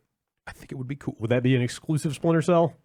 Because all this has reminded me recently that Splinter Cell was originally exclusive to the Xbox. Yeah. I think that would be and was kind of like maybe the most impressive graphically at the time. It was up there. On the platform. Not a great game. Some people were like it. I'm not a host. They got there. By the third one, it was good. Yeah. You know, we could potentially see a Modern Warfare thing here. Now that they're kind of saying that, hey, they're not platform exclusive. Like they're they're talking up crossplay. They're talking sure, up no season pass. Destiny just like announced that. the same thing. Like it seems like yeah, platform. So it seems like the word was going around that like there would be no platform exclusive for Call of Duty this year. I assume that's official. Okay. But it would free it up to maybe appear here if they wanted it. Yeah. And it's not like Sony's there to show it. So what are you gonna do? But those are also trailers that Activision could just put out itself if they wanted to. So, in fact, they already did put out their trailer. So I don't know if there'll be any new Call of Duty stuff to show, but maybe they could put something in here. They still have multiplayer stuff to talk about, so maybe they do it here or they hold off for some future event. I don't know. That's a lot of games, 14 first-party games, and they're definitely going to have some third-party stuff. Like that could easily be 20-plus games. But some of those games are in montages and stuff like that. You know, like they're not going to you know, the list that I kind of crapped out for the podcast last week had all 3 Gears games on it. Yeah, you don't do a Gears Pop demo here unless you're saying it's out now, and even then, it's a quick thing. Sure. Now you think about in the past, like that year that they showed 10 seconds of Cuphead footage as their that's how they revealed Cuphead to the world, was just in an indie montage. Yeah. So, you know, not all 14 of these games are going to get their own separate segments, I'm sure. But they've got a bunch of games, they've got a new console, and they've got xCloud to talk about. So that's a lot for 2 hours. Yeah. That should be an action-packed Fable. PC mouth service. Fable. Yeah. They've got a lot to talk about. Should be an action-packed conference. That's probably Fable. I guess we don't know if it's Fable. I don't know what else it could be. It's almost certainly Fable.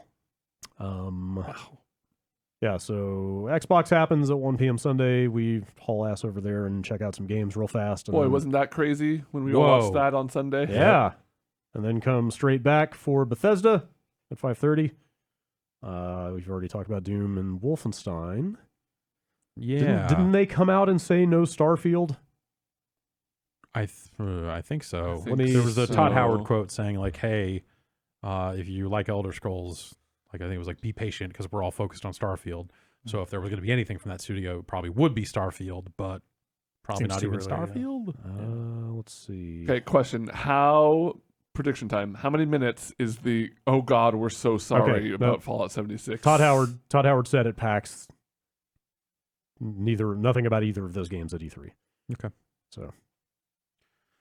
So, yeah, they will address Fallout 76 in some way. You think they'll just do a shrug, like, some sort of I think last year they tried to do the shrug, and I think this year they will have to be a little more focused on. Well, last year it was. No, it wasn't for Fallout though. It was for like Fallout 4.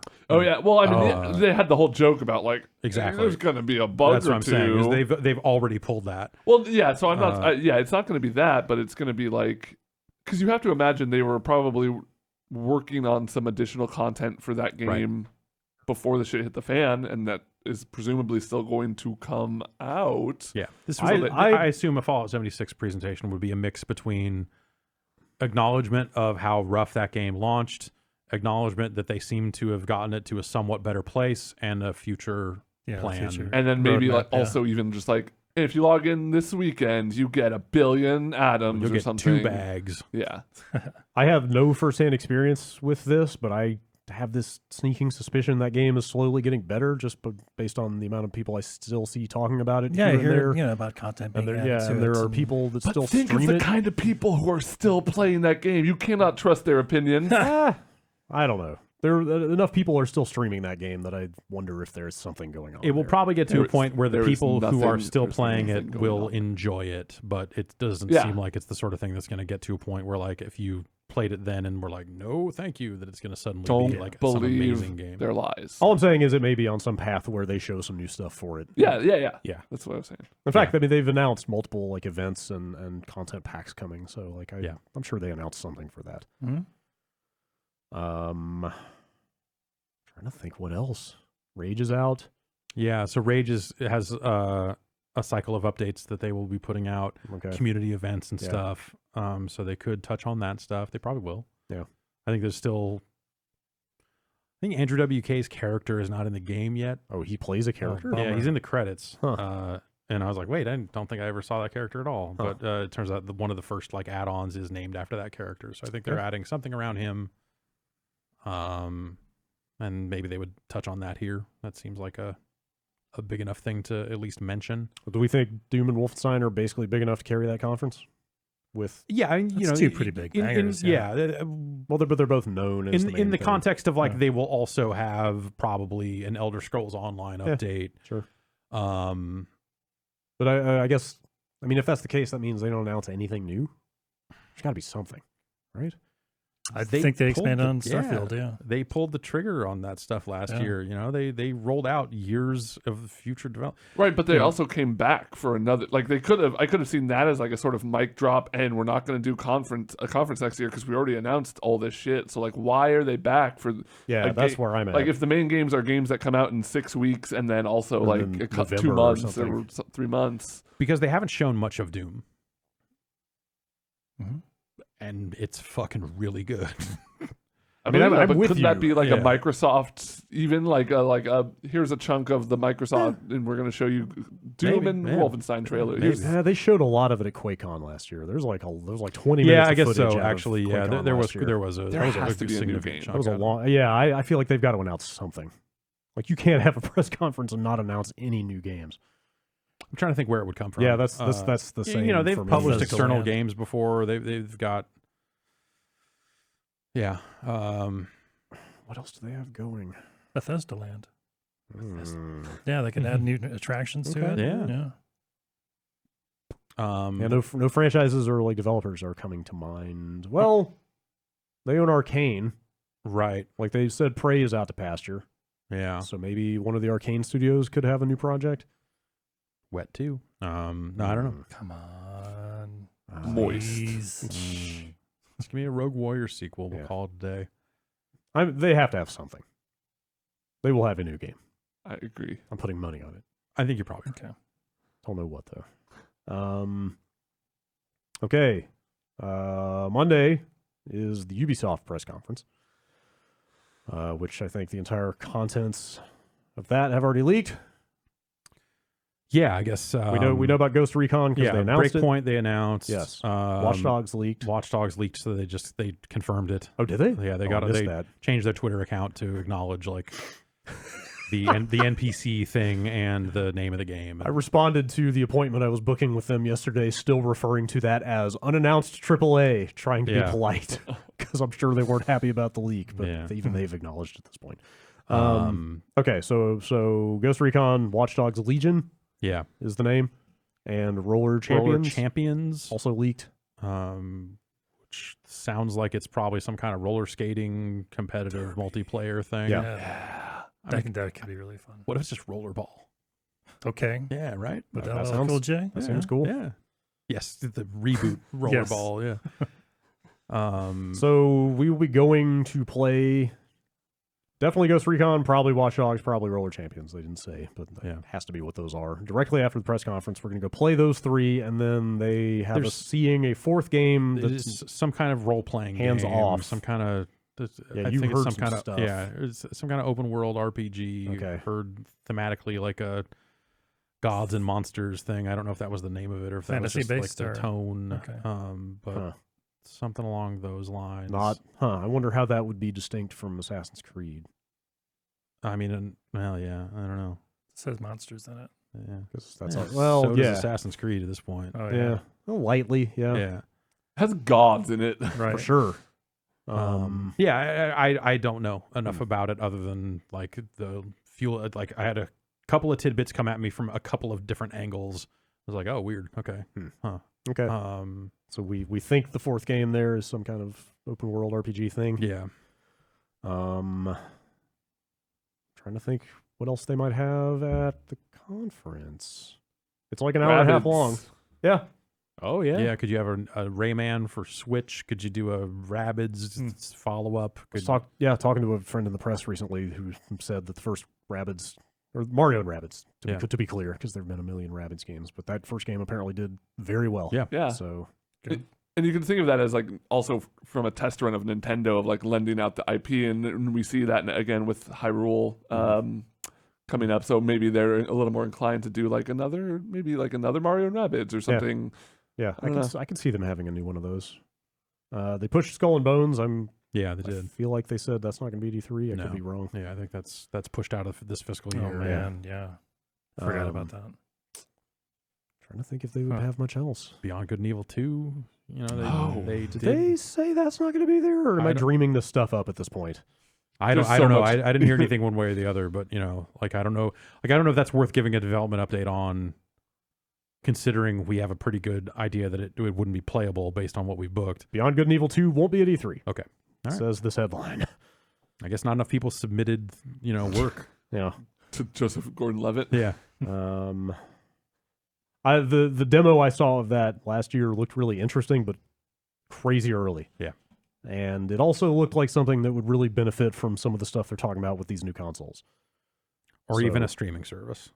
Either or. Yeah. But it is like, it's the No Man's Sky thing to the nth degree of, well, I think they showed some of that stuff publicly, right? Of like street level to like planetary atmosphere to solar system to galaxy. Right. Super seamless in and out of everything. Like it sounds like, that seems like a next gen game at this point. I believe it. Maybe a Splinter Cell thing. Hey, you see a lot of stuff going both ways now about Splinter Cell. Yeah, people saying no, it won't be there. But I think if there's anything mentioned about Splinter Cell at all, it really is just a 20-second, 15-second thing of just like Sam Fisher's back. Yeah, motherfucker. Yeah, maybe some high-pitched whine. Yeah, of goggles and whatever, and see you later. Yeah. Maybe they'll have some Just Dance stuff. I mean, there's always ways to fill time. I mean, they did say Just Dance was coming to Stadia, so there is a new Just Dance. So yeah, they'll probably have a segment on that. Yeah, Laser Tag 2, the sequel to Laser Tag 1. Photon, we call it. You know, they could spend 5 minutes talking about new Assassin's Creed Odyssey DLC or whatever. Like they'll probably fill a good chunk of that time with stuff that if they're announcing Watchdogs Roller Champions and whatever this new mystery RPG thing is, that could be their unknown portion of the conference. What was the company that was trying to take them over? Vivendi. They should just have a solid 5-minute message to Vivendi. You should have killed us while you had the chance. Yeah. All right. That's a whole side mission in Watch Dogs. Game set in London, but there's one mission in France. Weird. So that'll be Ubisoft. There's a lot of guns. It's weird. Square Enix doing a press conference that evening in a real theater. Oh yeah, actual stage thing. Not like last year when they just rolled a video. Of questionable quality, half-baked Nintendo Direct. Yeah. Oh god. Yeah, no, they invited people to a place to come see stuff. What they got? Avengers. Yes, Avengers. I'm confused about that thing now because the way they have avoided talking about it for so long, I figured it was going to be this massive gala reveal, and then they just kind of dropped it on Game Informer on the website last week. No, they didn't even. That was Game Informer reporting on a tweet. Oh, was it? They just fucking tweeted out, come see some Avengers. I thought the magazine got the okay. I've been working on this story for months, and they just tweeted it out. It was kind of that. I mean, maybe it has a full title that we haven't seen yet. They just refer to it as Marvel's Avengers in that tweet. I mean, that's unless it's got a subtitle. That might just be the name of the game. Yeah. I mean, that's the Crystal Dynamics game. Yep. I just expected some fanfare around this thing. Well, maybe that they're saving the fanfare, but I mean, they're going to show the game. I think last year we were going oh, well, they're clearly going to show Avengers. Yeah. But that's the thing. I feel like we've been saying that for 3 years in a row now. Yeah. I mean, it's been such an open secret that what are you going to do? Wait, we're working on Avengers. Oh my God. Whatever. So we'll see what that is. I feel like the talk from last year was that it was a live service game. Yeah. That some of that is backed up by a leak of the panel schedule for Keeley's thing, the Coliseum stuff, saying that it was going to be single player and multiplayer co-op. Okay. But yeah, my understanding of that thing, which it's been so long I can't even remember where I heard this, but the I've been operating under the assumption for over a year now that is a Destiny style experience. That's how it was described. Yeah. So there's that. Final Fantasy VII Remake seems to have a pretty big, I think they even said. Yeah, at the end of that Sony thing, I think they said we'll have more in June. Yes, so it's going to have a big presence at the show, so that will probably be the centerpiece, or a. They have a Kingdom Hearts update. at some point, don't they? Shit. Don't they? I mean, no, I'm asking. Yeah, there's like an update coming, so maybe they talk about that new mode or whatever. It's like the hard mode or whatever, right? Yeah, I mean, they've talked about like potential new chapters, but I don't know if that'd be coming in this update or anything other than like an increased difficulty type deal. But maybe they do something on that. Yeah. Quiet Man 2. Yes. Yeah. Even quieter. Yeah. Final Fantasy 14 stuff? Probably. Sure. Yeah, that thing is game's- crazy popular. yeah. They'll definitely have something. In fact, we have just booked someone for the night show for that game. Yeah. So they're out there promoting it. I will say things like, "Yo, can you be a dragoon in that game yet, or what?"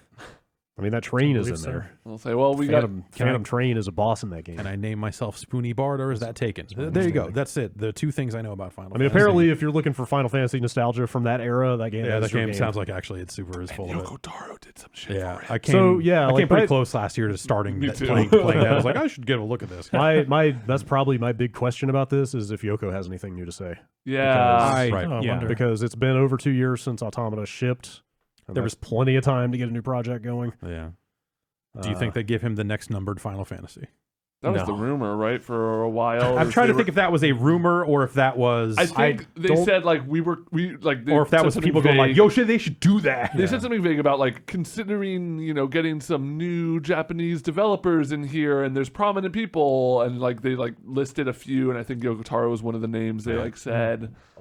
Final Fantasy for Final Fantasy's sake, they should do that. I almost feel like he's above it. Totally. I don't know. I mean, I don't even feel like he's above it. I feel like he doesn't.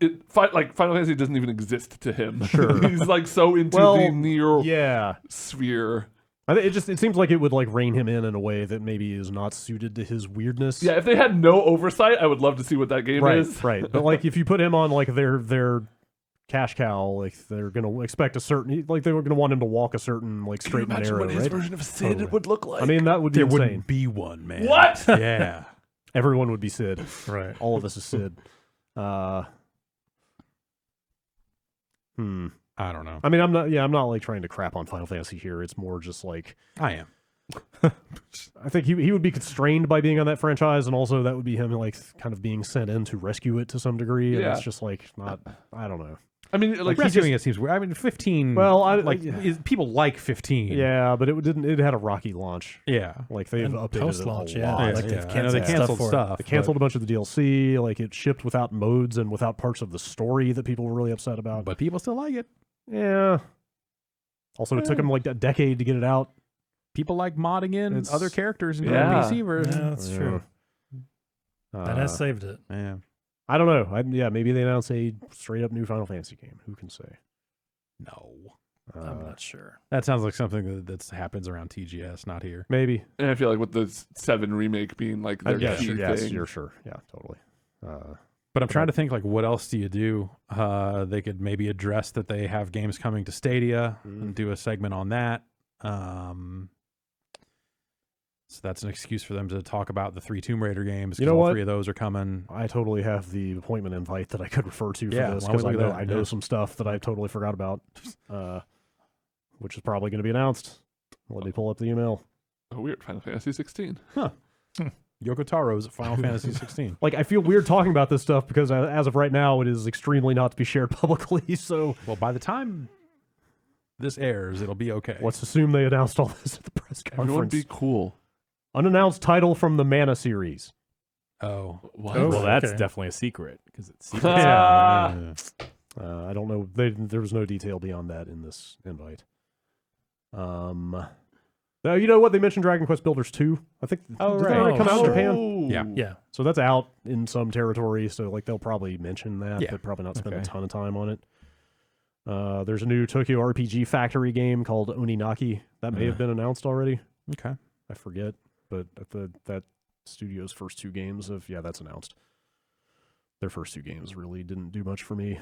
There's also a new Romancing Saga game, which Hell yeah. Oh, I'm sorry. No, that's wow. Yeah, it's both. It's an HD remaster of Romancing Saga 3 and a new unannounced title from the series. Okay. So Who's our Romancing Saga editor? I never played those because they didn't bring them over enough. Yeah, same. I was always curious about them, but Yeah. not enough to like try to give it a shot. I guess it's you, Ben. I don't know if they ever localized any of those. My saga begins now. They may have. Anyway, sounds like they're dipping. Someone localized them. They're dipping into the well of some of their like Super Nintendo era stuff. It sounds like. Was Tactics Ogre Square? Yes. Yeah, bring that back. But they would just do Final Fantasy Tactics at this point. Even then. What? I mean, sure, but I want Tactics Ogre. Bring both. Sure. But also Tactics Ogre first. So that's probably most of Square's lineup. Wonder if there'd be any other U.S. stuff. I mean, I don't know. Not a new Deus Ex. Yeah. I never asked for that. I mean, Tomb Raider came out of Montreal, and that just shipped a few months ago. Right. What else would they just call it? Just shipped. Yeah. I wonder if Avengers is such a large project that other studios get pulled onto it. Avengers is definitely the only Western Square thing that I booked an appointment for. So yeah. So if they have anything else, they didn't offer it. All right. All right. That's probably the Square conference. Next morning is Nintendo Direct, and then we're going to hightail it to the show right after that and check out the stuff because they've announced their playable lineup in the booth. Looks good. I like that spread. Yeah. Let me pull up that tweet real fast. It's missing some stuff. It is. There's definitely some. But I like what's there. It's missing the two games I want to see. Pokemon Sword and Shield. Hell yeah. So they've been talking Luigi's about Mansion, that. right? Luigi's Mansion 3, yeah. Link's Awakening. And then Pokemon Sword and Shield, the Link's Awakening remake, Alliance. Luigi's Mansion 3, and Marvel Ultimate Alliance 3 are the big games under playable I want to titles. see all of them. The rest just say and more. It does say and more. I mean, you can bet Cadence of Hyrule will be there because it's coming out Sure. a couple weeks I don't know later. that you can bet anything about because I feel like they are always pretty limited in the games they choose to bring to the show. Sure, fair. And the way they lay out the kiosks and stuff in that booth. They have that weird little upstairs. I remember a couple years years ago where like it's like the here's a bunch appointment of stuff. 3DSs. Yeah, they might have some other stuff in that vein. I think it's weird to not see Mario Maker on this list. Yeah. Maybe it's just relegated to and more because it's out so soon. Yeah. Or maybe they're not bringing it to the show because it's not a great demo. Sure. To sit there and fuck with a level editor. Yeah. But I could see that. And they just let press play it not that long ago. Yeah. So it might be. Yeah, that I could totally see that. And Animal Animal Crossing. Yeah, Animal Crossing was the big one that people were like, where the fuck is Animal Crossing? Like, my first thought when I saw all this was like, maybe it's not coming out this year. I don't know. Animal Crossing is another thing I could see not necessarily demoing all that well if they're making large scale changes to it. Well, the reason I said that, though, is like, these are some heavy hitters. Like, this is 4 major releases. You're right. They are. For 6 months. It's easy for me to go like, ugh. But yes, no, you're right. Those are all like Link's Awakening looks rad. Oh, I can't wait. Dude, that thing looks incredible. And Pokemon Sword and Shield look cool. I don't know. That's for me. I personally like Luigi's Mansion quite a bit. Yeah, I am same. Both. Super looking That's forward what to I'm that. getting, Ben. I mean, like, if you staggered those releases evenly between E3 and the rest of the year, like, that's a good first-party slate for the year. Yeah. Without an Animal Crossing in there. Also, no Bayonetta 3 on that list. Oh, God, I forgot about Oh, that. yeah. Huh. What was that Platinum game? Maybe that that's they had Astral also? Chain. Or That's Chain. probably an and more, right? Next Could be. Machina. Could not be. Yeah, Oh. what's the I forget what Demon X Machina? Shit. Something like that. Yeah. Yeah, some of those may or may not Metroid be. Prime. Oh, if they went back to the drawing board on that maybe they show that in the press conference as like hey, we're still making it. Yeah. It's someone opening a project and in Unity and like, all right, push down to turn into a ball. I don't know. Yeah, it's like it's the Metroid demo with the Made in Dreams thing in the corner, and they're just like, this is a prototype. Yeah. I'm trying to think if they could have much else. That one Pokemon Direct, they talked about the next Detective Pikachu. Maybe they could show that off. That just got detailed at that weird Pokemon event with Pokemon Sleep yeah. a week or two ago. So they might have something on that. I did a little research and I looked for the last 3 mainline Zelda games all had a 3-year gap between announcements. Mm-hmm. And so that means by my math we're due next year for a mainline Zelda announcement. For a release or an announcement next year? Next year. It would make sense for another Zelda on the Switch. Yeah, even if they just reuse the Breath of the Wild engine and expand on that. 4 swords. Ugh. Multiplayer puzzle solving. Multiplayer shrines. Think about it. They're doing it with Pokemon. They're having multiplayer raids. Hey. I was going to ask you what your first big Pokemon's going to be. Alolan Executor, because that fucker's gonna be super tall. What are they talking about? Big Pokemon. It's a Big palm tree. Pokemon. They're all in the pockets of big Pokemon. Only for 3 turns though. That's all you need. Yeah, surely they'll announce something. Surely. Yeah. I don't know what. Yeah, They need Mario- some sort of first Mario Odyssey 2. Here's 40 minutes on all the Smash patch updates. oh God, if only. Would they? Oh, here's a new Smash character. Yeah. There has to Did be. you see all the rumors? It was the one with like Isaac from Golden Sun. The only thing I and- saw That's old. yesterday was Banjo. Yeah, so there was like a leak that was Isaac from Golden Sun, Banjo, somebody from some RPG. I don't have it in front of me, but Dancing Saga. there's always There's so been many a ton of Smash leaks. bullshit Smash leaks. I wouldn't be surprised by the Banjo thing. He was like the third most requested when they did that poll thing, and they've done number 1 and 2 from that list. Yeah, and Cuphead's out on the Switch now. Like Microsoft is very much in. Put Cuphead in Smash. Dude, yeah. No, put Mugman in Smash. Yeah. Well, that's and then the Echo Cuphead's fighter. Cuphead is the Echo. Or Mr. Dice Head. King Dice, Mr. King Dice. Mr. King Dice. That'd make for a great stage, yeah. Oh, that would be a fantastic Cuphead stage. would be really Yeah. good. Yeah. That'd be pretty good. Oh, that Yeah. Cuphead DLC. When's that out? I don't know. That, I don't know. I don't know. Did it come out? No. No. Okay. Okay. Shovel Knight DLC. They could show that off there, maybe. They've had Okay. Shovel Knight DLC kind of recently, haven't they? I swear they were teasing a new There's thing. always more. Huh. I don't Yeah, know. I guess. Well, they put out that like fighter. Yeah. Oh, they're like done. No, that's Shovelhead. it. Okay. That was it. They're Oh, done. They're okay. done with the treasure chest stuff. Although that developer has ascended to the point that their next game is like press conference worthy, basically. Shovel Knight 2. For All right. like Yacht Club could totally be on a like a Microsoft stage or something at this point with their next proper game. Maybe they will be. Yeah, no way to know what new stuff Nintendo has other than what we've got in front of us. So And what third-party stuff they'll rope in Yeah. to show as well. Nintendogs. sure, Nintendo Switch. thing's got a big touchscreen on it. Yeah. Pet those dogs. Urban Champion. Here's a question: do we hear anything about these purported new Switches? No, they already said no. No. Okay. So yes. Do presumably, we get a Mario Maker pencil? No. No? Nope. Not unless that's a big surprise they're saving for the last possible moment. Oh, what if they're giving them out in the booth? Oh, I'll grab everyone one. Thank you. Thank Please do. you. I was going to run through our appointment schedule, but I think we've kind of covered most stuff. I mean, there's a handful of things that haven't been mentioned. I'm just gonna. Yeah, like Capcom. I'll just say yeah, out there's loud. stuff that. Yeah. I'll except say for Iceborne stuff. Yeah, I watched say the out- full trailer, and yeah, it looks like they're expanding on Let me- story. let me- There's a new yeah. hub world. Like Yeah. it's going to All be right, let pretty me- sizable. Let me go in order here. Psychonauts, Avengers, Bethesda. I'm seeing John Romero's new game, which is apparently a strategy game. Does it run in the Doom engine? I don't believe so. Mm. I think he and his wife might be making it together. Hyperwad. Cute. Well, you take back what you They said. put out a teaser of him and his wife, who's also a noted game Yeah, designer, Brendan Romero. reading speculation from people about what kind of strategy game they would make. It's literally just them sitting on a couch, like reading tweets and laughing about them.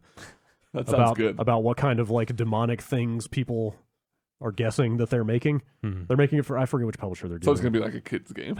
I'm not sure if it's an RTS or some other kind of strategy game. Anyway, I'm going to go see what that is because On a kayak. Okay.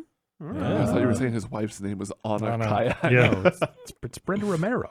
Alex is going to go see the new Vampire the Masquerade, Bloodlines 2, I think is the full title, on day one. So day 2, you're going to see Capcom. Yep. Which is Mostly Iceborne stuff. Yeah. just It Monster seems Hunter like World Iceborne and some Switch games. some Switch games that they have not identified yet. But they Right. did not seem like they did not make it sound like the Switch games were a focus. But I'll check them out. So Regardless. that might be. I wonder. That makes them sound like they're remakes or Yeah, like that's my Yeah. guess is they're like Beautiful ports Joe. or- Don't Like play a with fucking me like Beautiful that. Joe port to Switch would be cool. Yeah, That- 1 that and would be 2. a- I I put them feel both Big in there. announcement. I think. Capcom saying the words "Beautiful Joe" in any context. Yeah, I that think would be kinda weird. That would be a Yeah. big And they thing. put a Okami on meaningful Switch. thing. They Oh, did. yeah. yeah. That's from that era. Yeah. Piano 3 Dark on Phoenix. Switch. They're going to finally The release Dark Capcom, Phoenix. The fifth the one. Capcom 6. Yeah, Yeah. they're going to release the That fifth was- Capcom of the Capcom 5 finally. So you'll be going to see that. Dan's going to see Crash Team Racing. It seems like an underwhelming remake. Capcom Yeah. slate. But I guess that's a. I think what we're talking about when we say like E3 seems a little weird is like Yeah. they're like, yeah, we got Definitely Monster one Hunter. of them. Yes. And some people were like, maybe they'll have Darkstalkers. Like, okay, A, you We say see it every that year. every year. B, I mean- extra no this time. Again, everybody's just like tapering off development on these consoles. Right, yeah. It's just, Well, It's just not the year for. Yeah, I mean, I was just gonna say Capcom started hiring and restructuring for that new like esports Right, organization yeah. internally. So you imagine that they're gonna have some sort of announcement. That soonish. doesn't seem like an E3 announcement. Nah. Well, but the speculation based on that was like they're doing it for anticipation of a new game. Someday they will make another fighting game. Yes. It will be called Street Fighter 6. Good. okay. Or maybe Alpha 4. I don't know, but I don't have any confidence that they will make a non-Street Fighter game. CVS 3. I mean, yeah, CVS 3 would be tremendous. But Get a long receipt. I just think you get a super long receipt. But think of the savings. Oh yeah. Fill out the Savings, survey. and those are the real bangers. So let's see. We're gonna go check out that Star Wars game from Respawn. Yeah. Vinny's gonna go check out Phoenix Point from the XCOM creator. We're going to see Cyberpunk again. You get to They're fight this listed thing? they're listed on the exhibitor schedule as just Cyberpunk 2077. That's pretty It's good. not even That's pretty good. CD Projekt. That definitely will not be playable. That'll be another hands-off Boo. presentation for sure. Anyone want to take some guesses on release date for that thing? Is it out this year? Yes. Maybe. I'm gonna say Jan's Yes. going to say yes. I'm gonna say Okay. maybe. Wasn't there just an article about how they were originally shooting to get it out this year, but then there was like crunch issues, so they decided to like lean not. Release I don't it. know how to read, so I don't know. I'm pretty sure I saw something regarding like them targeting this year at one point, but having to back off of that. right. I'm not seeing anything. Okay, I'm just making shit up now. Great. That's Yeah. why we're here. Yeah. I don't My see anything- prediction.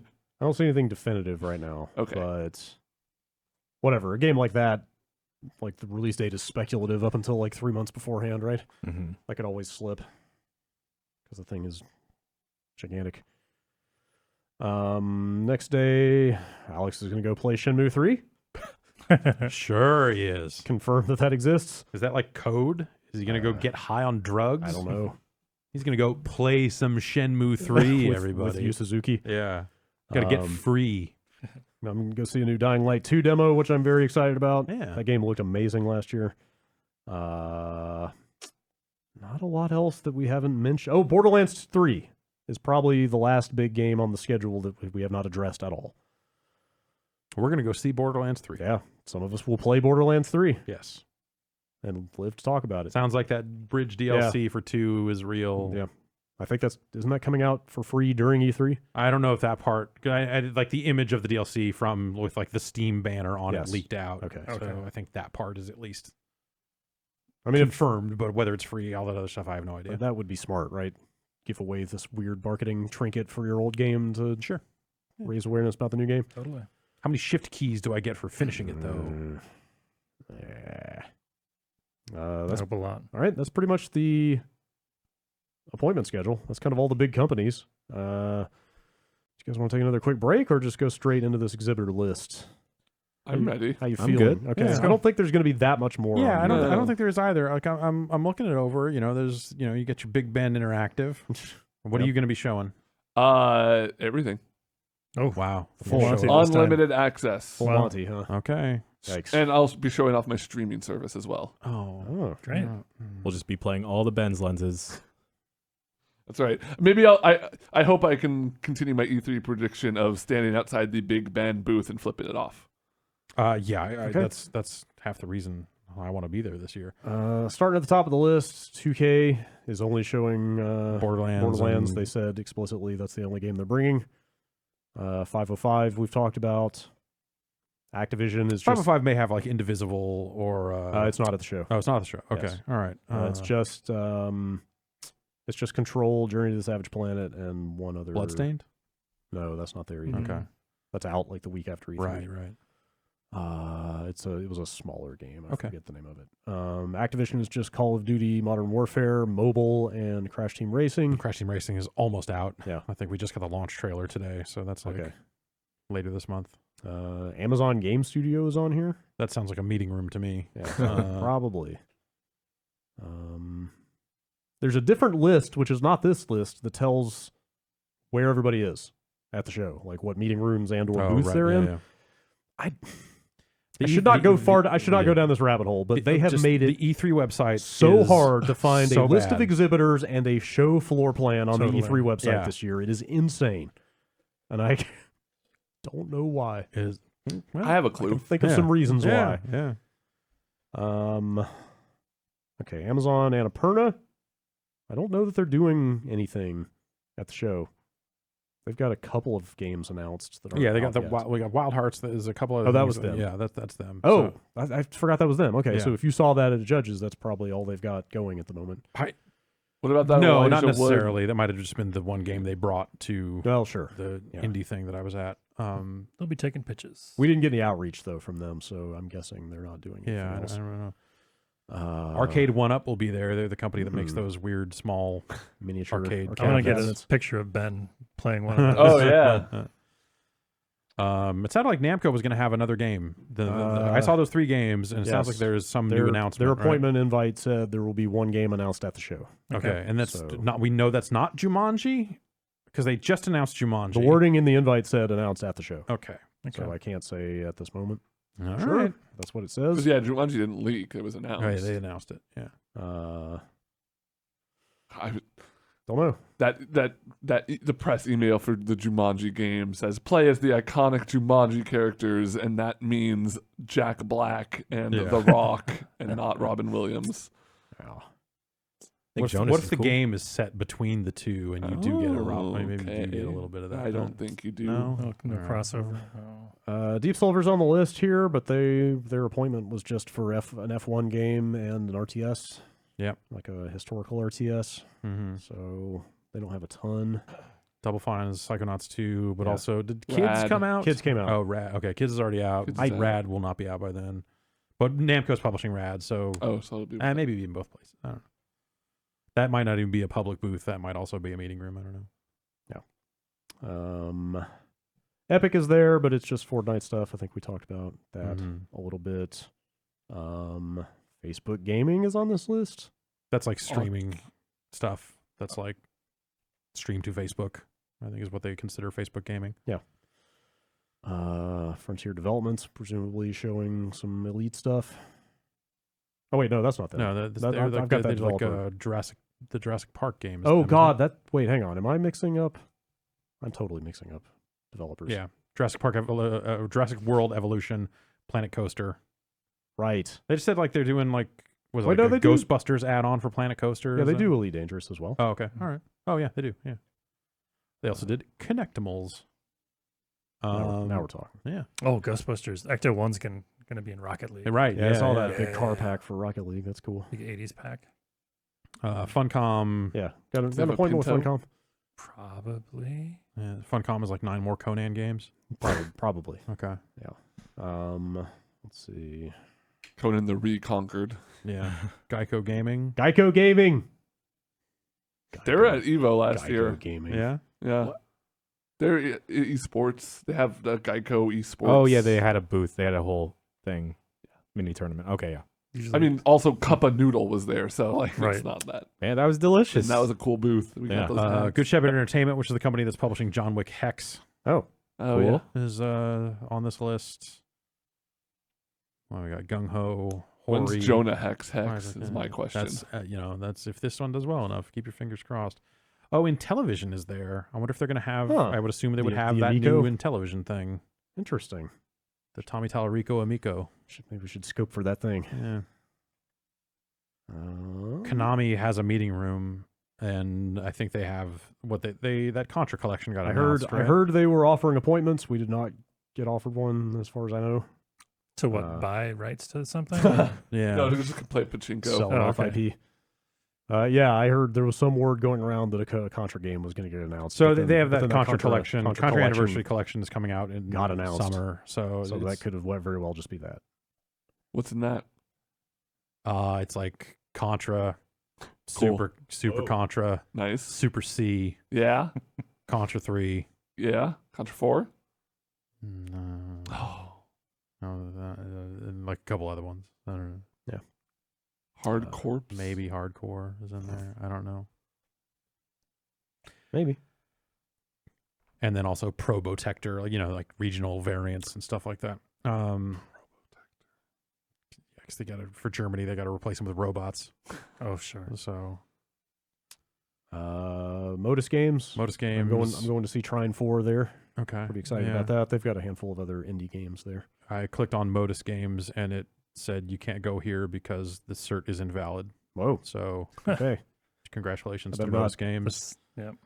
Maybe I shouldn't plug a USB stick into the Trine 4 capture setup. Do not. Let's see. End Dreams has Kayak Game of the Year. Okay. This is, man, there's just so many companies. Like NZXT is on here. They make PC cases.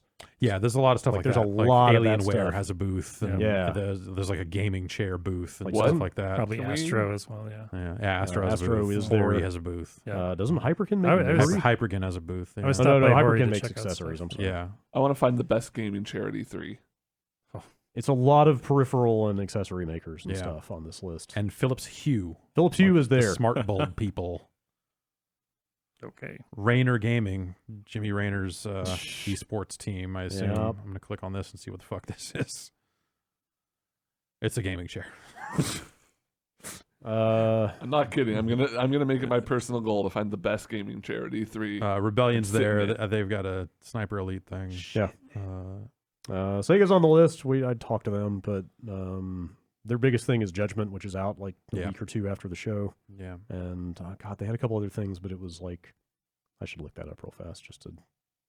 So NetherRealm's going to be there, but they're just showing Mortal Kombat? Yeah, so NetherRealm is going to have Shang Tsung there. Yeah. Which is kind of cool. Even if he's out the week after E3. But like Warner doesn't have much. They've got like that and what sounds like a Lego Star Wars or something similar. Yeah. They wouldn't say exactly what it was.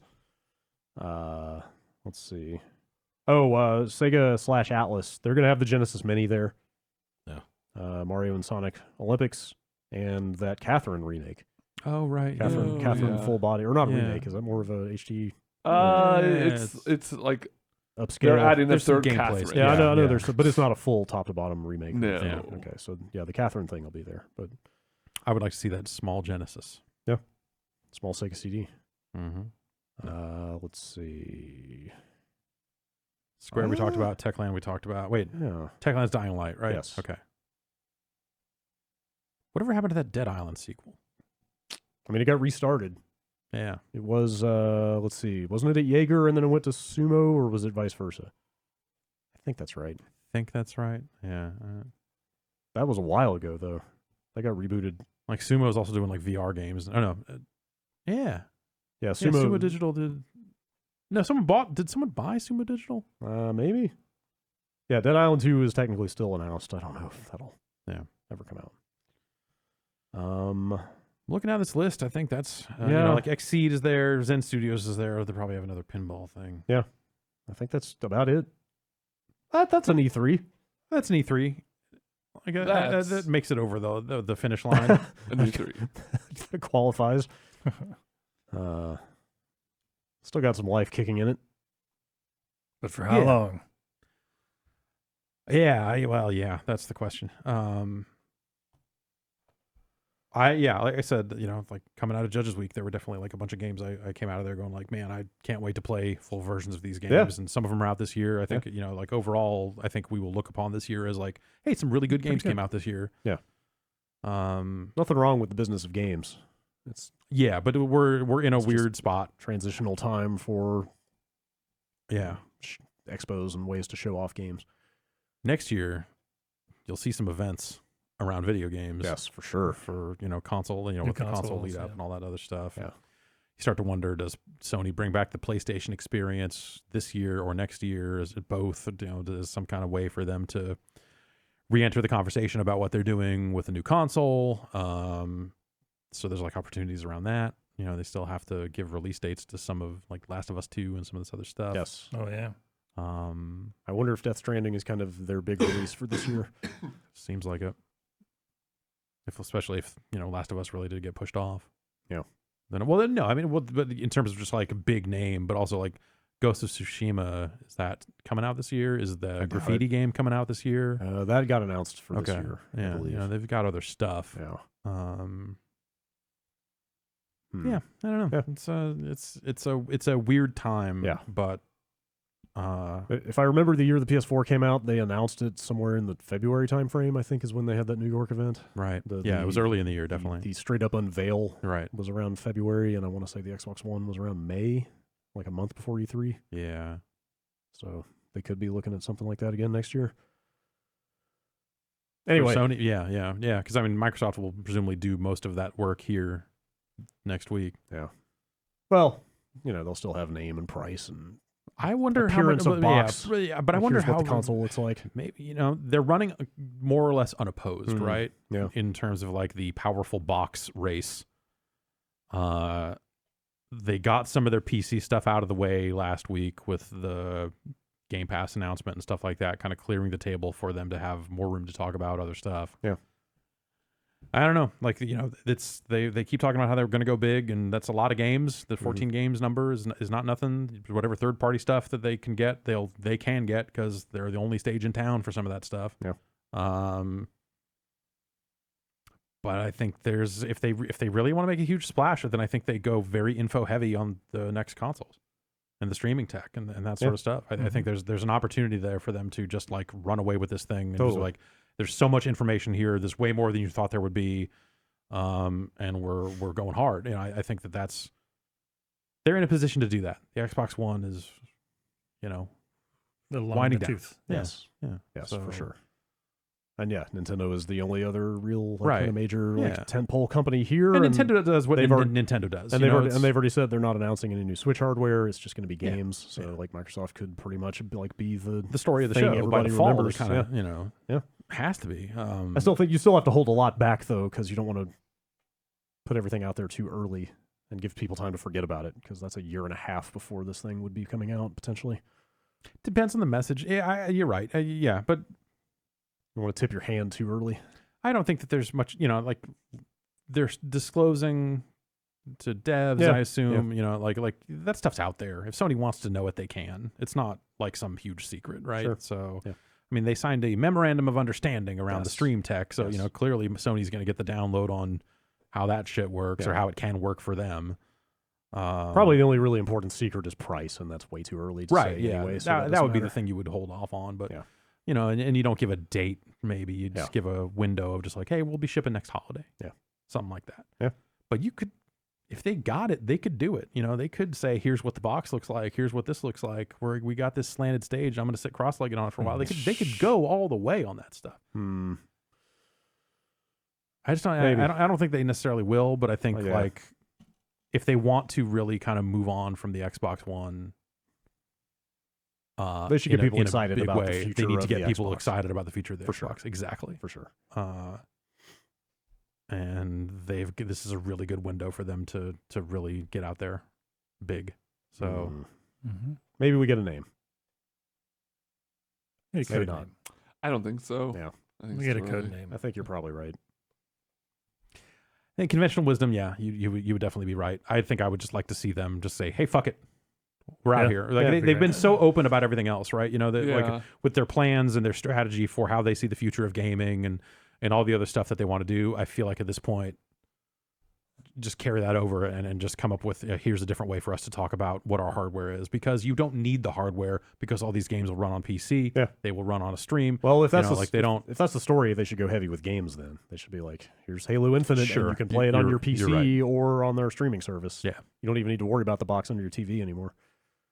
That's true. That's true. They would go games heavy, I think, if that's the focus. If they were really, they're probably not ready yet. But they were talking. They're going to do Project X Cloud tests later this year. Yeah, or this the beta summer. The beta right? starts this year. Yeah.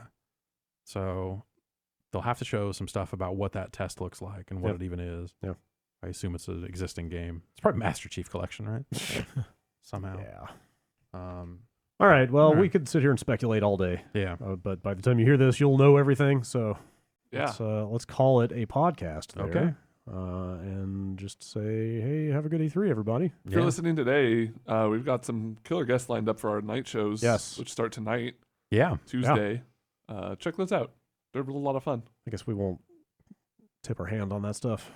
No, that's the stuff we're going to keep a secret. Okay. Tune in tonight for a whole lot of chat. It's honestly my favorite part of E3. Yeah. Is those Same here. shows. Yeah, Definitely. me It's a too. good time. So Cool. that's I'm excited.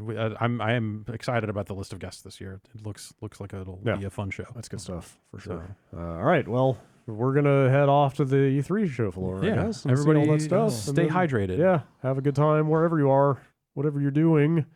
We'll be back in the office next week for another edition of the Giant Bombcast. We'll see you then.